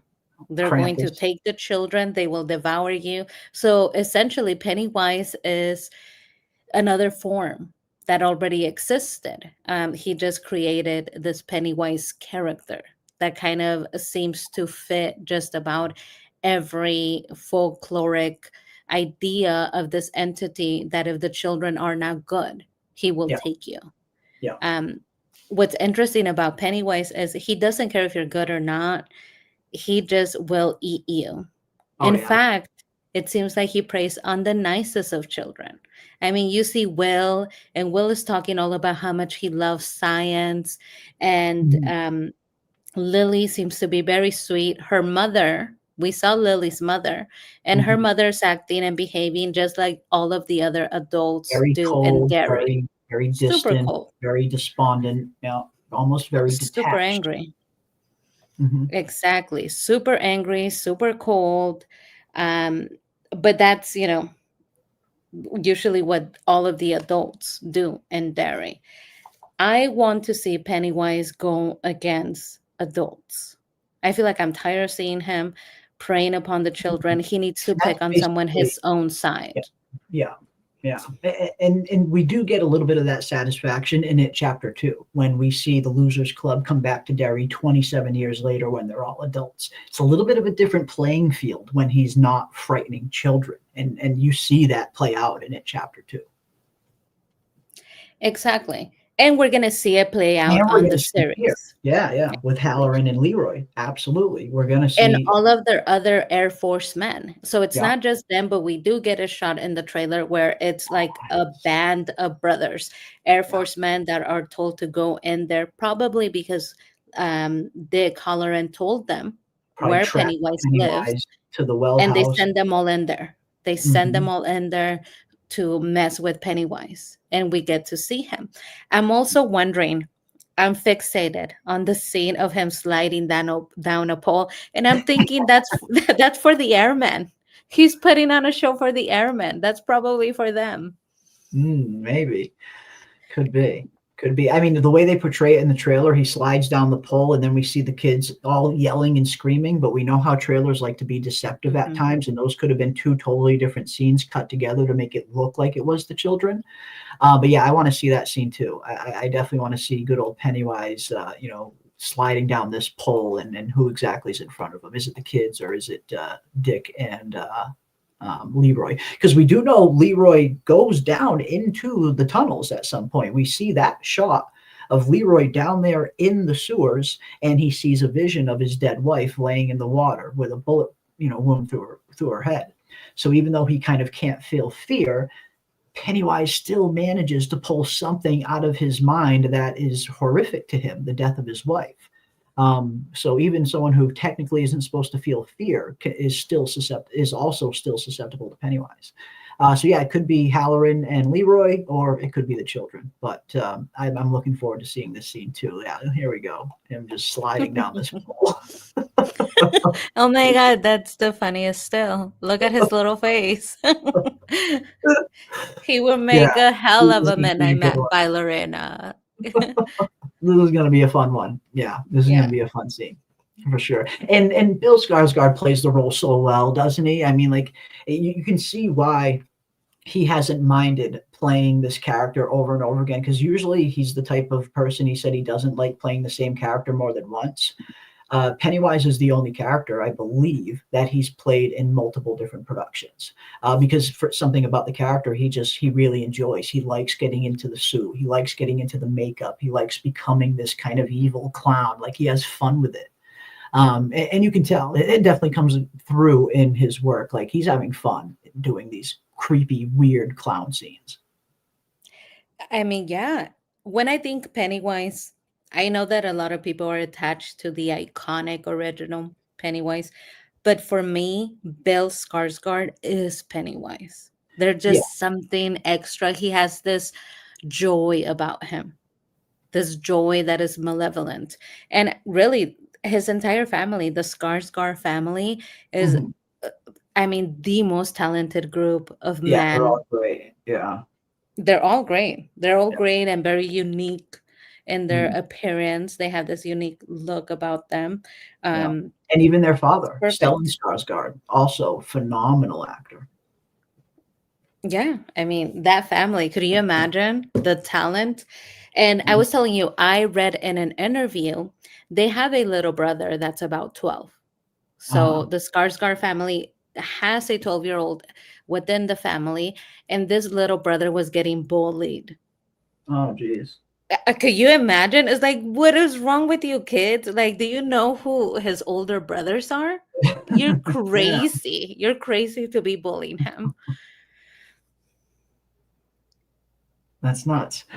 Um, yeah, I didn't know that. I didn't know that they had another younger brother. I thought Bill was the youngest out of all of them. I didn't know that there was another younger one besides Bill. So that's news to me. But yeah, super talented family, super talented family, from all the Skarsgård actors to the father. Like, they're all just phenomenal at what they do. Um, I'll watch. I try to watch anything that they're all in. Bill and Alexander in particular are really good. But yeah, you can tell he has a blast playing Pennywise. You can see why he hasn't minded kind of returning to the character a little bit here and there. And yeah, I mean, it looks like we're going to get him for 3 seasons. I imagine when season 2 comes around, I imagine it'll probably be a similar deal where he won't appear in the first few episodes, and he'll probably appear in the second half of the seasons. I imagine every season will probably be like that. I don't expect them to. I don't expect to see Bill Skarsgård from the beginning of the season in season 2, just because he does finally show up at the end of season 1, and we get a lot of him in these final 3 episodes. I don't think the rest of the show is going to be laden with Bill Skarsgård's Pennywise. I think they're going to probably continue this theme of using him a little sparingly, because again, each 3 of these seasons, this isn't one continuity story that they're continuing. Each season is a different prequel, essentially. This is essentially almost an anthology in a sense that's set within the same world, because we're going backwards 27 years for every season. So all of these characters, everyone that we're meeting here in season 1, none of these people are going to be in season 2. The only constant in all 3 seasons is Pennywise. He's the only one that's going to be in all of them. Season 2 is going to be set in 1935, years before any of these people were even born. So I imagine each season is probably going to play out pretty similar, where the first few episodes will be very sparingly. We'll see all of these other forms of it, with Pennywise showing up in the second half of the season for seasons 2 and 3 as well. I think that's probably the format they're going to continue to follow. And again, it makes it easier on Bill Skarsgård's schedule, because I have to imagine I get the feeling the only reason he's in 3 episodes is because that's all the time he could give them with his big busy schedule. And that'll probably continue throughout the next few seasons as well. I don't imagine Bill Skarsgård's going to get any less busy over the next 2 years. If anything, he'll get even more busy. The guy is just on the rise like a rocket, which is good. He's a phenomenal actor. He really is. He really is, and he's the embodiment of Pennywise. I can imagine watching the series and having to kind of warm up to a different actor playing Pennywise. Hmm. I think it would just be too much of a shock, way too much Yeah, of a shock. yeah. But yeah, I mean, it works for the storyline. It also detaches the clown from the entity. We need to know more about the entity itself. I think when Hmm. we attach him too much to the clown, Golden Child was saying this in the chat. Golden Child was saying when we attach the entity to a human, we can relate because we Yeah, can say humans become evil. yeah. It's rare. Some are born evil, of course, but others become. So we're able to relate to Pennywise, but we're not supposed to. Hmm. Pennywise is not an entity of this world. We're not supposed to be able to understand or comprehend him in the slightest. So I do like that they are detaching the human form. He is not to be understood. We couldn't process even what he is, what he wants, what desires he has, and um, what somebody like him is doing in this world. It's above our pay grade. So I do like that they are focusing on turning him into a cosmic entity and not so much Hmm. attaching him to the humans. The Because clown. yeah, when it's a human, a clown, we could relate to him. We could start to warm up to the idea that he's not evil. Maybe something happened to him, right? We tend to give him an out. Mhm. Maybe, yeah. I mean, I think humans, whenever you see something that looks and moves like you, you naturally are kind of you're less afraid of it, I guess sometimes. But when you see something that is just a cosmic entity that is kind of beyond our usual comprehension, and you see him in all of these different forms, it adds that cosmic aspect back into the character, and it kind of detaches him from just the worldly clown that we see a lot. So yeah, again, even if it was just contractually was the reason why they couldn't get Bill Skarsgård until the final three episodes, I think creatively it was the right choice to use him sparingly. That way we don't see him in every single episode, and like you said, we get used to it after a while. It's much better to use him very sparingly. That way, the effect you can at least maximize the effect as much as possible that way, as opposed to it getting desensitized much sooner if we saw him all the time. That's right. And I meant to talk about this earlier when I saw Golden Child put this in. What is the Black Spot incident? Now, I won't say anything that spoils really too much, but the Black Spot incident is a fire that happens at a jazz club at some point. And it looks like it's going to be one of the central focuses of the storyline in season one. We're going to be building up to apparently the Black Spot incident.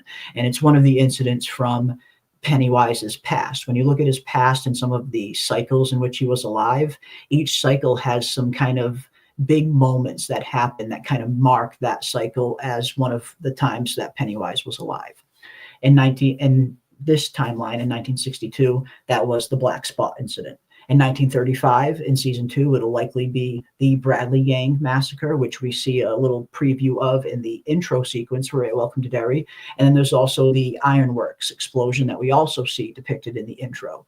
Some of these bigger moments that Pennywise had a kind of subtle hand in manipulating events, or at least was present in events for a lot of these bigger moments that happen. But yeah, the Black Spot is just going to be one of the climactic moments in season one, where season one is kind of building towards where a big fire happens.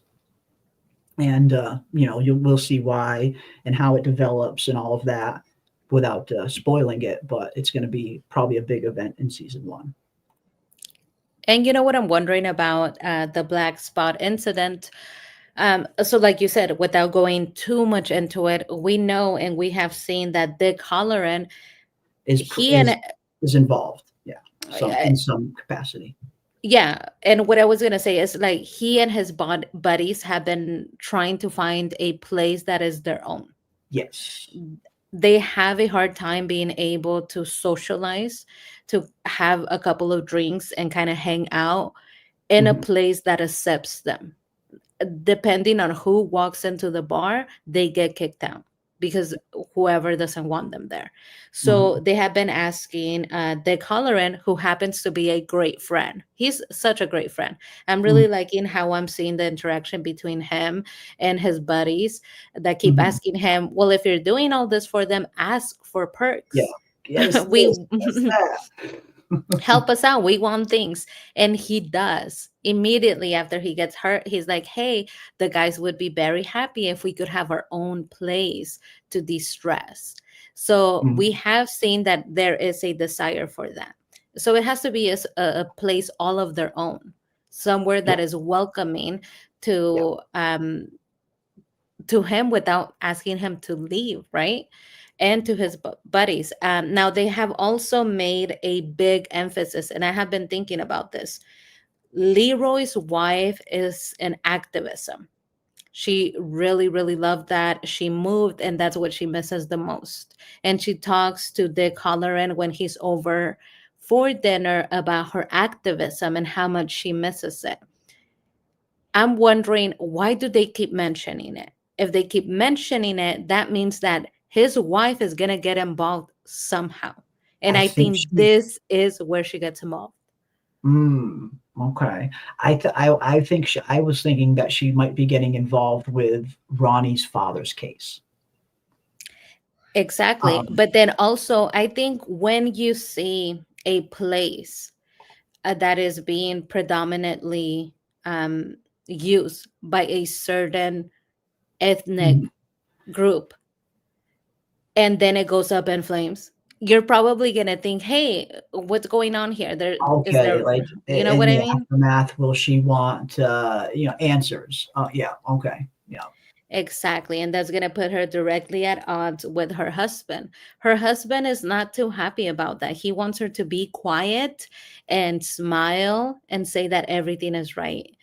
That dinner was the most uncomfortable dinner Super I've awkward ever dinner. seen. It was super awkward. I was wondering, why did you even invite him over to dinner? You guys don't have the best vibe. And the entire time, Dick Halloran is very charismatic. He was trying to talk to Leroy's wife and kind of entertain and speak to her as a human being and about her interest. And Leroy was having none of it. He was saying, this is perfect. We love it here. We've been adjusting. Everything is great. And he did not like that she said that she didn't like the town. He wasn't Mhm. too happy with that. Yeah. Yeah. Yeah, I mean, I think, yeah, Leroy's looking at this as, I think he just is trying to look at this as a new, fresh start. He's hoping that things will be different here. He's hoping that, that he can settle down, and because they're so used to living on base, that's been, the difference, I guess. Everywhere that Leroy ships to, his family usually just lives on base, on the military base with them. The military bases usually have barrack areas for the families. So it seems like that's what she's used to. That has been her routine for the whole time, and that's where she can get into all of her activities. Here, she's stuck in the middle of Derry, freaking Maine. I mean, this is completely a new environment for her, a completely foreign world and foreign environment for her. So I think it makes sense in terms of who she is, and for her to be have some misgivings, for being in Derry, Maine, where she feels not super welcome. Like, and I love how they played it. I know we talked about this in our previous stream, one of our previous streams, how she's walking down the street of Derry, and it's almost like she's just waiting for it. She's almost just like waiting for someone to be like super mean to her, but it's almost like she's surprised when they're not. They're, hi ma'am, what's going on? Hey ma'am, how are you doing? It's kind of normal. And then she gets into the butcher shop where things really get weird, where the butcher seems like super normal, super nice, nice and normal guy that isn't an asshole. And then we see that a lot of this is just a perception filter that Pennywise has put over the town to keep humans more docile, to keep them, to keep their eyes and ears kind of ignorance is bliss, to keep them from seeing the evil that really lies within their town. But she sees it right away, with the kids getting beat up, with that one kid getting beat up. And, she looks around in town, and it's when she's saving someone from getting hurt is when the whole town looks at her like she's crazy. Yet when she's just walking down the street normally, it's all highs. So it's very interesting the hold almost that Pennywise seems to have on the adults in particular of Derry, Maine, and how they're they're kind of ignorant to a lot of all of that stuff. You definitely get some. She got some looks. I feel like right when they move into the house, the neighbor, said good day to them, but she said it in kind of like a snooty, kind of like Mhm. snooty fucking way. But yeah, I think she's walking down Derry, Maine, and expecting to get that kind of treatment because that's just probably what she's used to when being in areas like that. And I think it was a surprise for her when she wasn't treated that way, but she saw this kind of underlying tone of, people are just completely turning a blind eye to everything in this town. Yeah, I mean, Charlotte seems to be expecting the sort of thing that she's seeing in the real world. I mean, we're talking about 1960. The Yeah. 1960s was not a great time for everybody. Some people were having a very good time, but not a lot of them, depending on what you wore. So that's what she's expecting. I really like the dialogue after what happens at the butcher shop. So she brings it to Hmm. the attention of the adults that there are children fighting. They're fist Yeah. fighting in the Mhm. street. They're being really mean. And they say, well, boys will be Boys will boys. be boys. Yeah. Who cares, right? And when she gets home over dinner, she says, how about instead of boys will be boys, boys will be kind, boys Mhm. will be brave, boys will stand up for what is right. And she gives her child, Will, that speech about what it is to be a boy and essentially what it is to be a man, and that it goes beyond boys will be boys. I really like the dialogue there. Mhm. And even then, when you're seeing that she's speaking about something that matters, something that is important to the family and the way that they're going to live their life there, because they have a young boy. So you Mhm. have to be invested in what the children are doing. You can't just say boys will be boys. That's fine and dandy if you don't Yeah. have a boy of your I own. have a kid that lives in this town too. I don't want him getting beat up every time he comes in, So yeah, it's something that if you have a child, you're going to look at something like that with a much more attentive eye. And of course, because she just arrived at Derry, Maine. So this haze that everybody else is in isn't affecting her. So when she sees something fucked up, it instantly registers as being something fucked up. Whereas everybody else that has been in this town for an extended period of time, they kind of just don't even see it. Boys And will I be have boys. to say, I really like Charlotte. I like her. I like Charlotte. Leroy, there's something wrong with Leroy. I'm just gonna say it. There's something wrong with Leroy, okay? And it Yeah. might be that his damaged amygdala is kind of preventing him from being afraid of losing his family Uh-huh. because he is not the kindest of fathers. I mean, when we first see him interact with Will, it's Yeah. his wife Charlotte who had to tell him, "Hey, don't get him a tie. You don't know your son's interest. Get him a Yeah. telescope." Yeah. So it's through Charlotte that he's able to connect with his son. Other than that, he doesn't even know what this kid is into. Mhm. Has no Yeah. idea. Yeah. Well, I feel like that's kind of like stereotypical, 1960s man that's serving in the military. It seems like that's kind of how they modeled Leroy's character off, and that kind of character doesn't always make for the best father. It just doesn't. He's kind of a little more hard nosed. He's stern. He wants his son to be a little more tough like him and not so sciency. You kind of get the feeling. But I feel like that's kind of him. That's kind of just that stereotypical kind of soldier from the '60s, where that's just kind of how they thought. Where men were men, and men grew up and weren't afraid type of thing. But yeah, having that attitude, it doesn't always make for the warmest of fathers. And, it's one thing to be warm or not. You could be a warm father or not. That's fine. But then, red flag number two, that shows us that Leroy is not as attentive to his family. And that's why I say red flag. Um, Over the conversation that they have at dinner with Dick Halloran, very charismatic. He's being very nice to Charlotte. He's asking her for her opinion.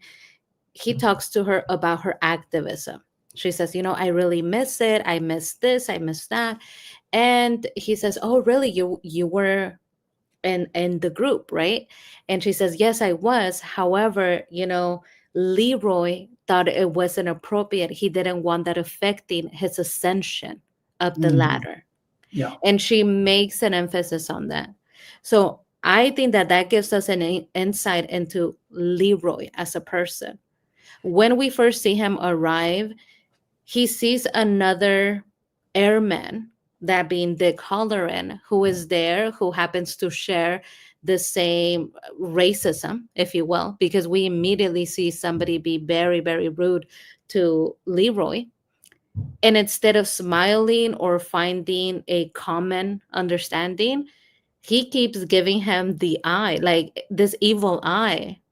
They don't even know each other, but Leroy and Dick Halloran did not seem to hit it off.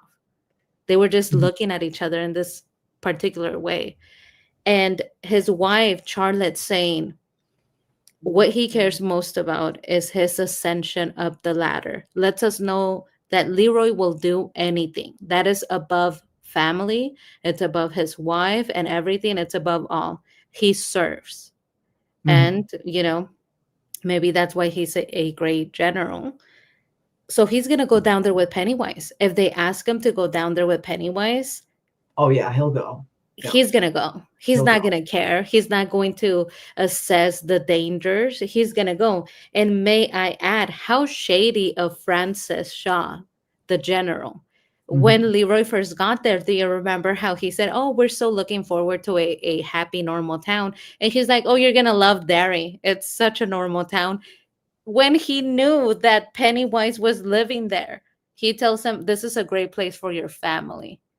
I don't think that was Shaw. I think that was a different commander, because I went back and checked on that scene, because I was a little wondering about when Leroy and Halloran first met, the kind of vibe there. I think that was a different CO that says you're going to enjoy Derry. I don't think we've seen that guy since. It wasn't the general, I don't think. Oh, good, because I was like, Francis, he's not going to enjoy Derry. Right. Yeah. Well, I mean, and even if that wasn't Francis even if that wasn't the general in that scene, the general knew at some point, must have known that Leroy was going to move into Derry, Maine. I mean, that's something you have to inform your superior officer of. So at some point he knew this was going to happen, and he never told him anything. He never warned him, say, hey, maybe your family should relocate in a different town outside of Derry. So he does never warn him. So you do have a valid point. Whether that was him in the Jeep or not, he must have had forehand knowledge that Leroy was going to be living off base going forward, especially the interest that he had in Leroy. So yeah, he could have warned him, I think, at any time, but didn't. Yeah, but that's, par for the course, as you said. These are men in the 1960s that serve the government. Yeah. These men only care about serving the government and doing their job. So in that aspect, it's very fitting.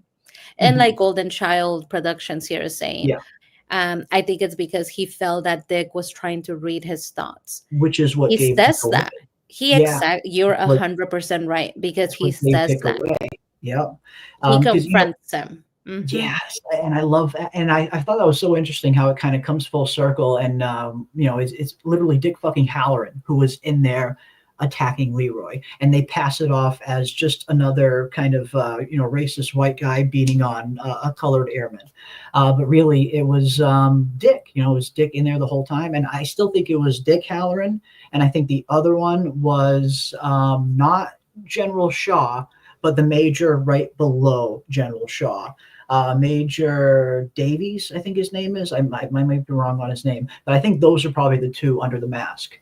But yeah, I mean, that's what gave it away for Dick Halloran. That's what tipped his hand to Leroy. Leroy felt that same feeling he felt that night. The only time he's ever felt that feeling in his life, where he felt like someone was digging into his brain. He felt it again when he was with Dick Halloran. It completely blew up Dick Halloran's cover that he was in that room that night. So yeah, maybe it is, like you said, Golden Child. You got a good point. It could have, Dick Halloran, Leroy just might have been sensing Leroy kind of probing into his brain and didn't like it from the very beginning. Yeah, a nice little Vulcan mind meld, as it were.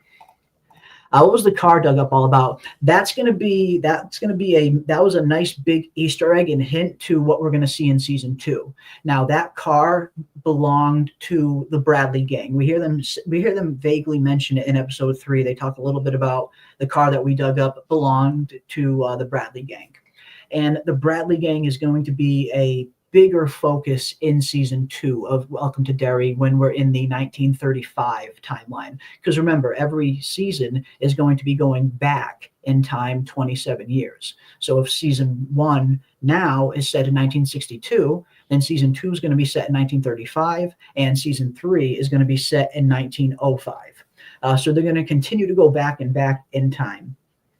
But the car that they dug up is just a wink and a nod to the Bradley gang massacre, something that'll happen in season 2 and something that Pennywise himself was directly involved in. So that's why Dick Halloran was able to sense that car. Dick Halloran is able to sense psychic energy. So he's able to sense things and objects that have had run-ins with Pennywise, which is why he's able to touch the slingshot and have visions of Slingshot and the run-in that Pennywise, or the entity known as it, had with that slingshot. He can sense the psychic energy in it, and that can give him visions.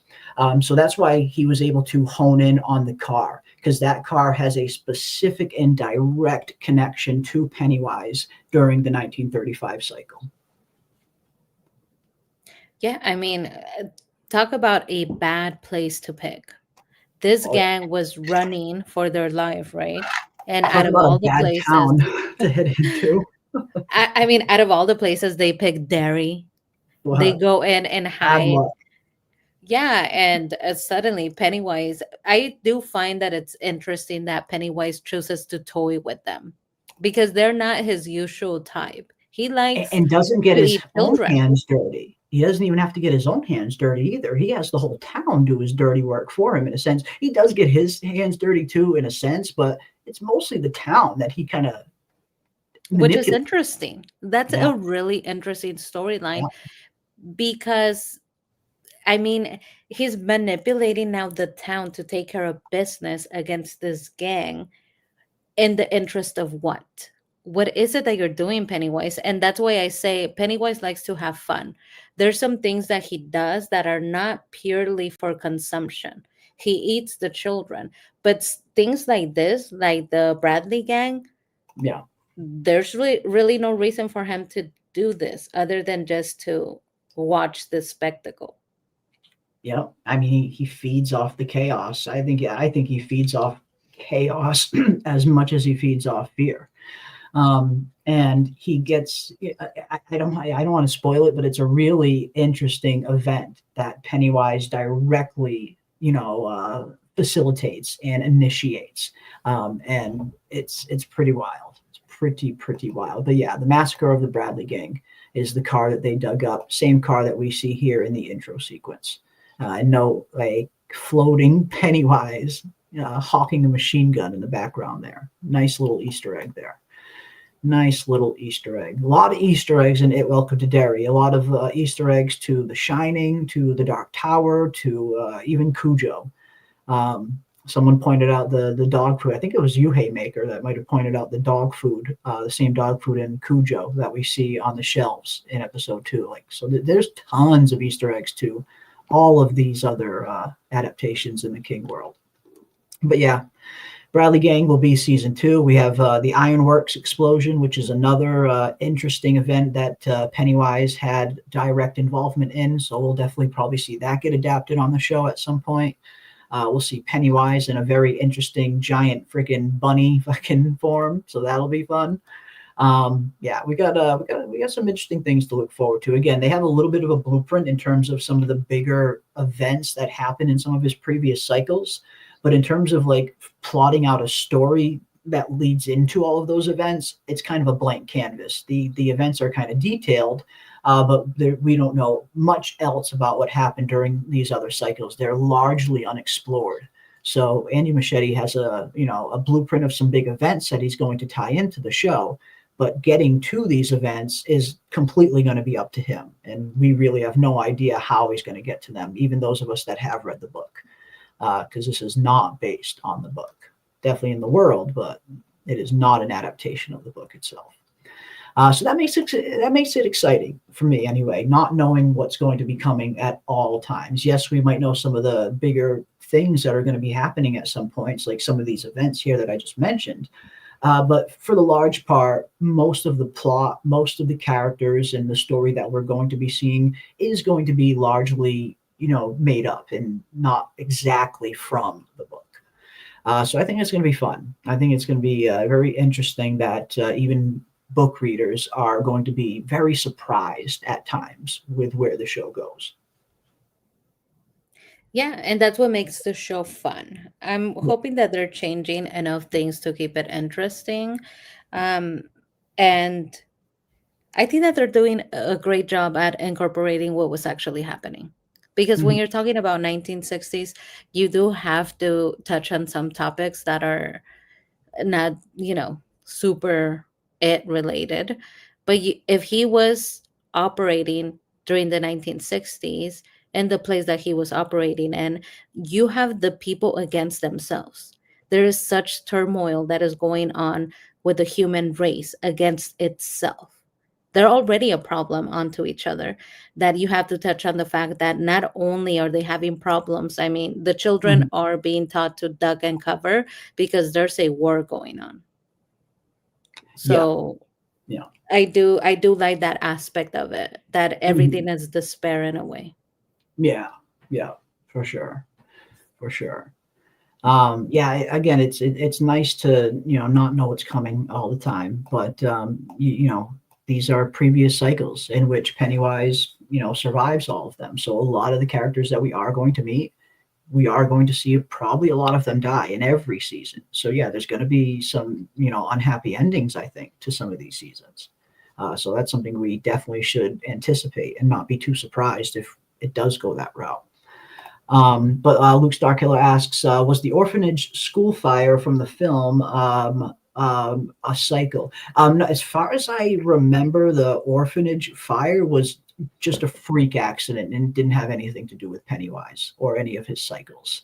As far as I remember, I don't think Pennywise had a hand in that. I think it was just a freak accident fire, if I recall correctly. Um, but yeah, some of the other, there's a lot of events that I imagine could be tied back to the evil of Pennywise and him kind of facilitating some of these events, like again the Black Spot massacre, the Black Spot incident, the Ironworks, the all of the events depicted in the intro, stuff like that. Pennywise definitely had a hand in a lot of them, but not all, not all. But yeah, looks like episode 4 is going to be interesting. Again, we got some interesting new reveals, interesting new looks at Periwinkle the clown. We got Pennywise and Periwinkle now. And it looks like they're going to be diving a little bit deeper into her story, the history of Bob Gray, how Pennywise first comes across Bob Gray and Pennywise, well, how it first comes across Pennywise and Bob Gray. So I'm loving that they're going to be diving into the past. This is one thing that I've really wanted to see on the show, them diving a little bit deeper into the past. Looks like we're going to learn a little bit more about Periwinkle, a little bit more about Madeline Stowe's character, as I think these two are one and the same. The ages very much align, and the fact that Madeline Stowe's character has this photo book of Bob Gray in her house. Looks like there's a lot of connections connecting her to Bob Gray and to the Periwinkle young clown here. So I think we're going to find out they are one and the same. But either way, very much looking forward to diving into the history of Pennywise and learning a little bit more about Bob Gray and that whole time period. Even though the time period was changed a little bit on the show compared to the books in terms of when these events happened, it looks like they're going to be at least following a similar origin in terms of Bob Gray and the history between Bob Gray and it. So that's what I'm looking forward to. Looking forward to some of these flashbacks through whether it's Dick Halloran's POV or whether we get some flashbacks through Madeline Stowe's character's POV and we see young Periwinkle through that. They're definitely looking forward to that. And of course, very much looking forward to any and all scenes that we're going to be getting between Dick Halloran and Pennywise. Knowing that these two characters are both psychically charged, knowing that Pennywise himself has never really come across somebody like Dick Halloran before, that he can't just instantly read everything, to the point where even Pennywise had to ask what his name was. Who are you? I think we're in for some very interesting scenes between Dick Halloran and Pennywise. But yeah, looking forward to episode 4, guys. We are less than 24 hours away now from episode 4 hitting our screens. And of course, we will be here tomorrow night as soon as episode 4 is done airing, with a live episode 4 after show and discussion. So definitely come back and hang out with us tomorrow night, guys. Right when you're done watching episode 4, we will be going live right at 10 o'clock. And we will be diving into all things episode 4. You ready, PM? I am so ready. The connections are connecting. I think you're 100% right. And I'm really excited to see Periwinkle. What was her life like, right? I'm still going to keep my fingers crossed for like a happy outcome, even though like the chat said, and like you said, it's probably not going to go that way. But she's darling. She's just a darling little clown. I wouldn't be terrified of her. She's so adorable. But yeah, super excited. Me too. Very much excited. Very much excited to see episode 4 and get closer and closer to finally getting that massive Bill Skarsgård Pennywise reveal. Looks like we're going to see Bill Skarsgård in all of his glory for the first time in episode 5. But it looks like we are going to be getting potentially some Pennywise or Periwinkle action in episode 4. So I'm very much looking to seeing some of these flashbacks and seeing what else Dick Halloran kind of uncovers through his, psychic kind of abilities. But that's it, folks, for tonight. That is going to do it for us for our quick little preview discussion on episode 4. And, of course, all of the newest looks that we have recently gotten on Periwinkle the Clown, who definitely looks like it's going to be an interesting character, and definitely one that I think is very much the younger version of Madeline Stowe's character that we currently see on the show. But we shall see. We shall see. Either way, it looks like we are diving into the history of Bob Gray, and that is super exciting. That is one of the things that Andy Muschietti has promised that they are going to do, and one of the main reasons why I decided to watch the show in the first place was to see some of these deeper dives into Bob Gray. And, of course, all the stuff with Dick Halloran as well, because I think Dick is the best character on the show. But thank you, everyone, for joining us. Definitely come back tomorrow night and hang out with us for the live after show. As soon as episode 4 finishes airing, we will be right here going live, and we will talk all things episode 4 with each and every one of you, the good, the bad, and the ugly. But until next time, stay safe out there, ladies and gents. Keep those tinfoil hats on, folks, and we will see you on the next one. But you know what they say about Derry. No one who dies here ever Really dies. My father came to this country with $14 in his pocket.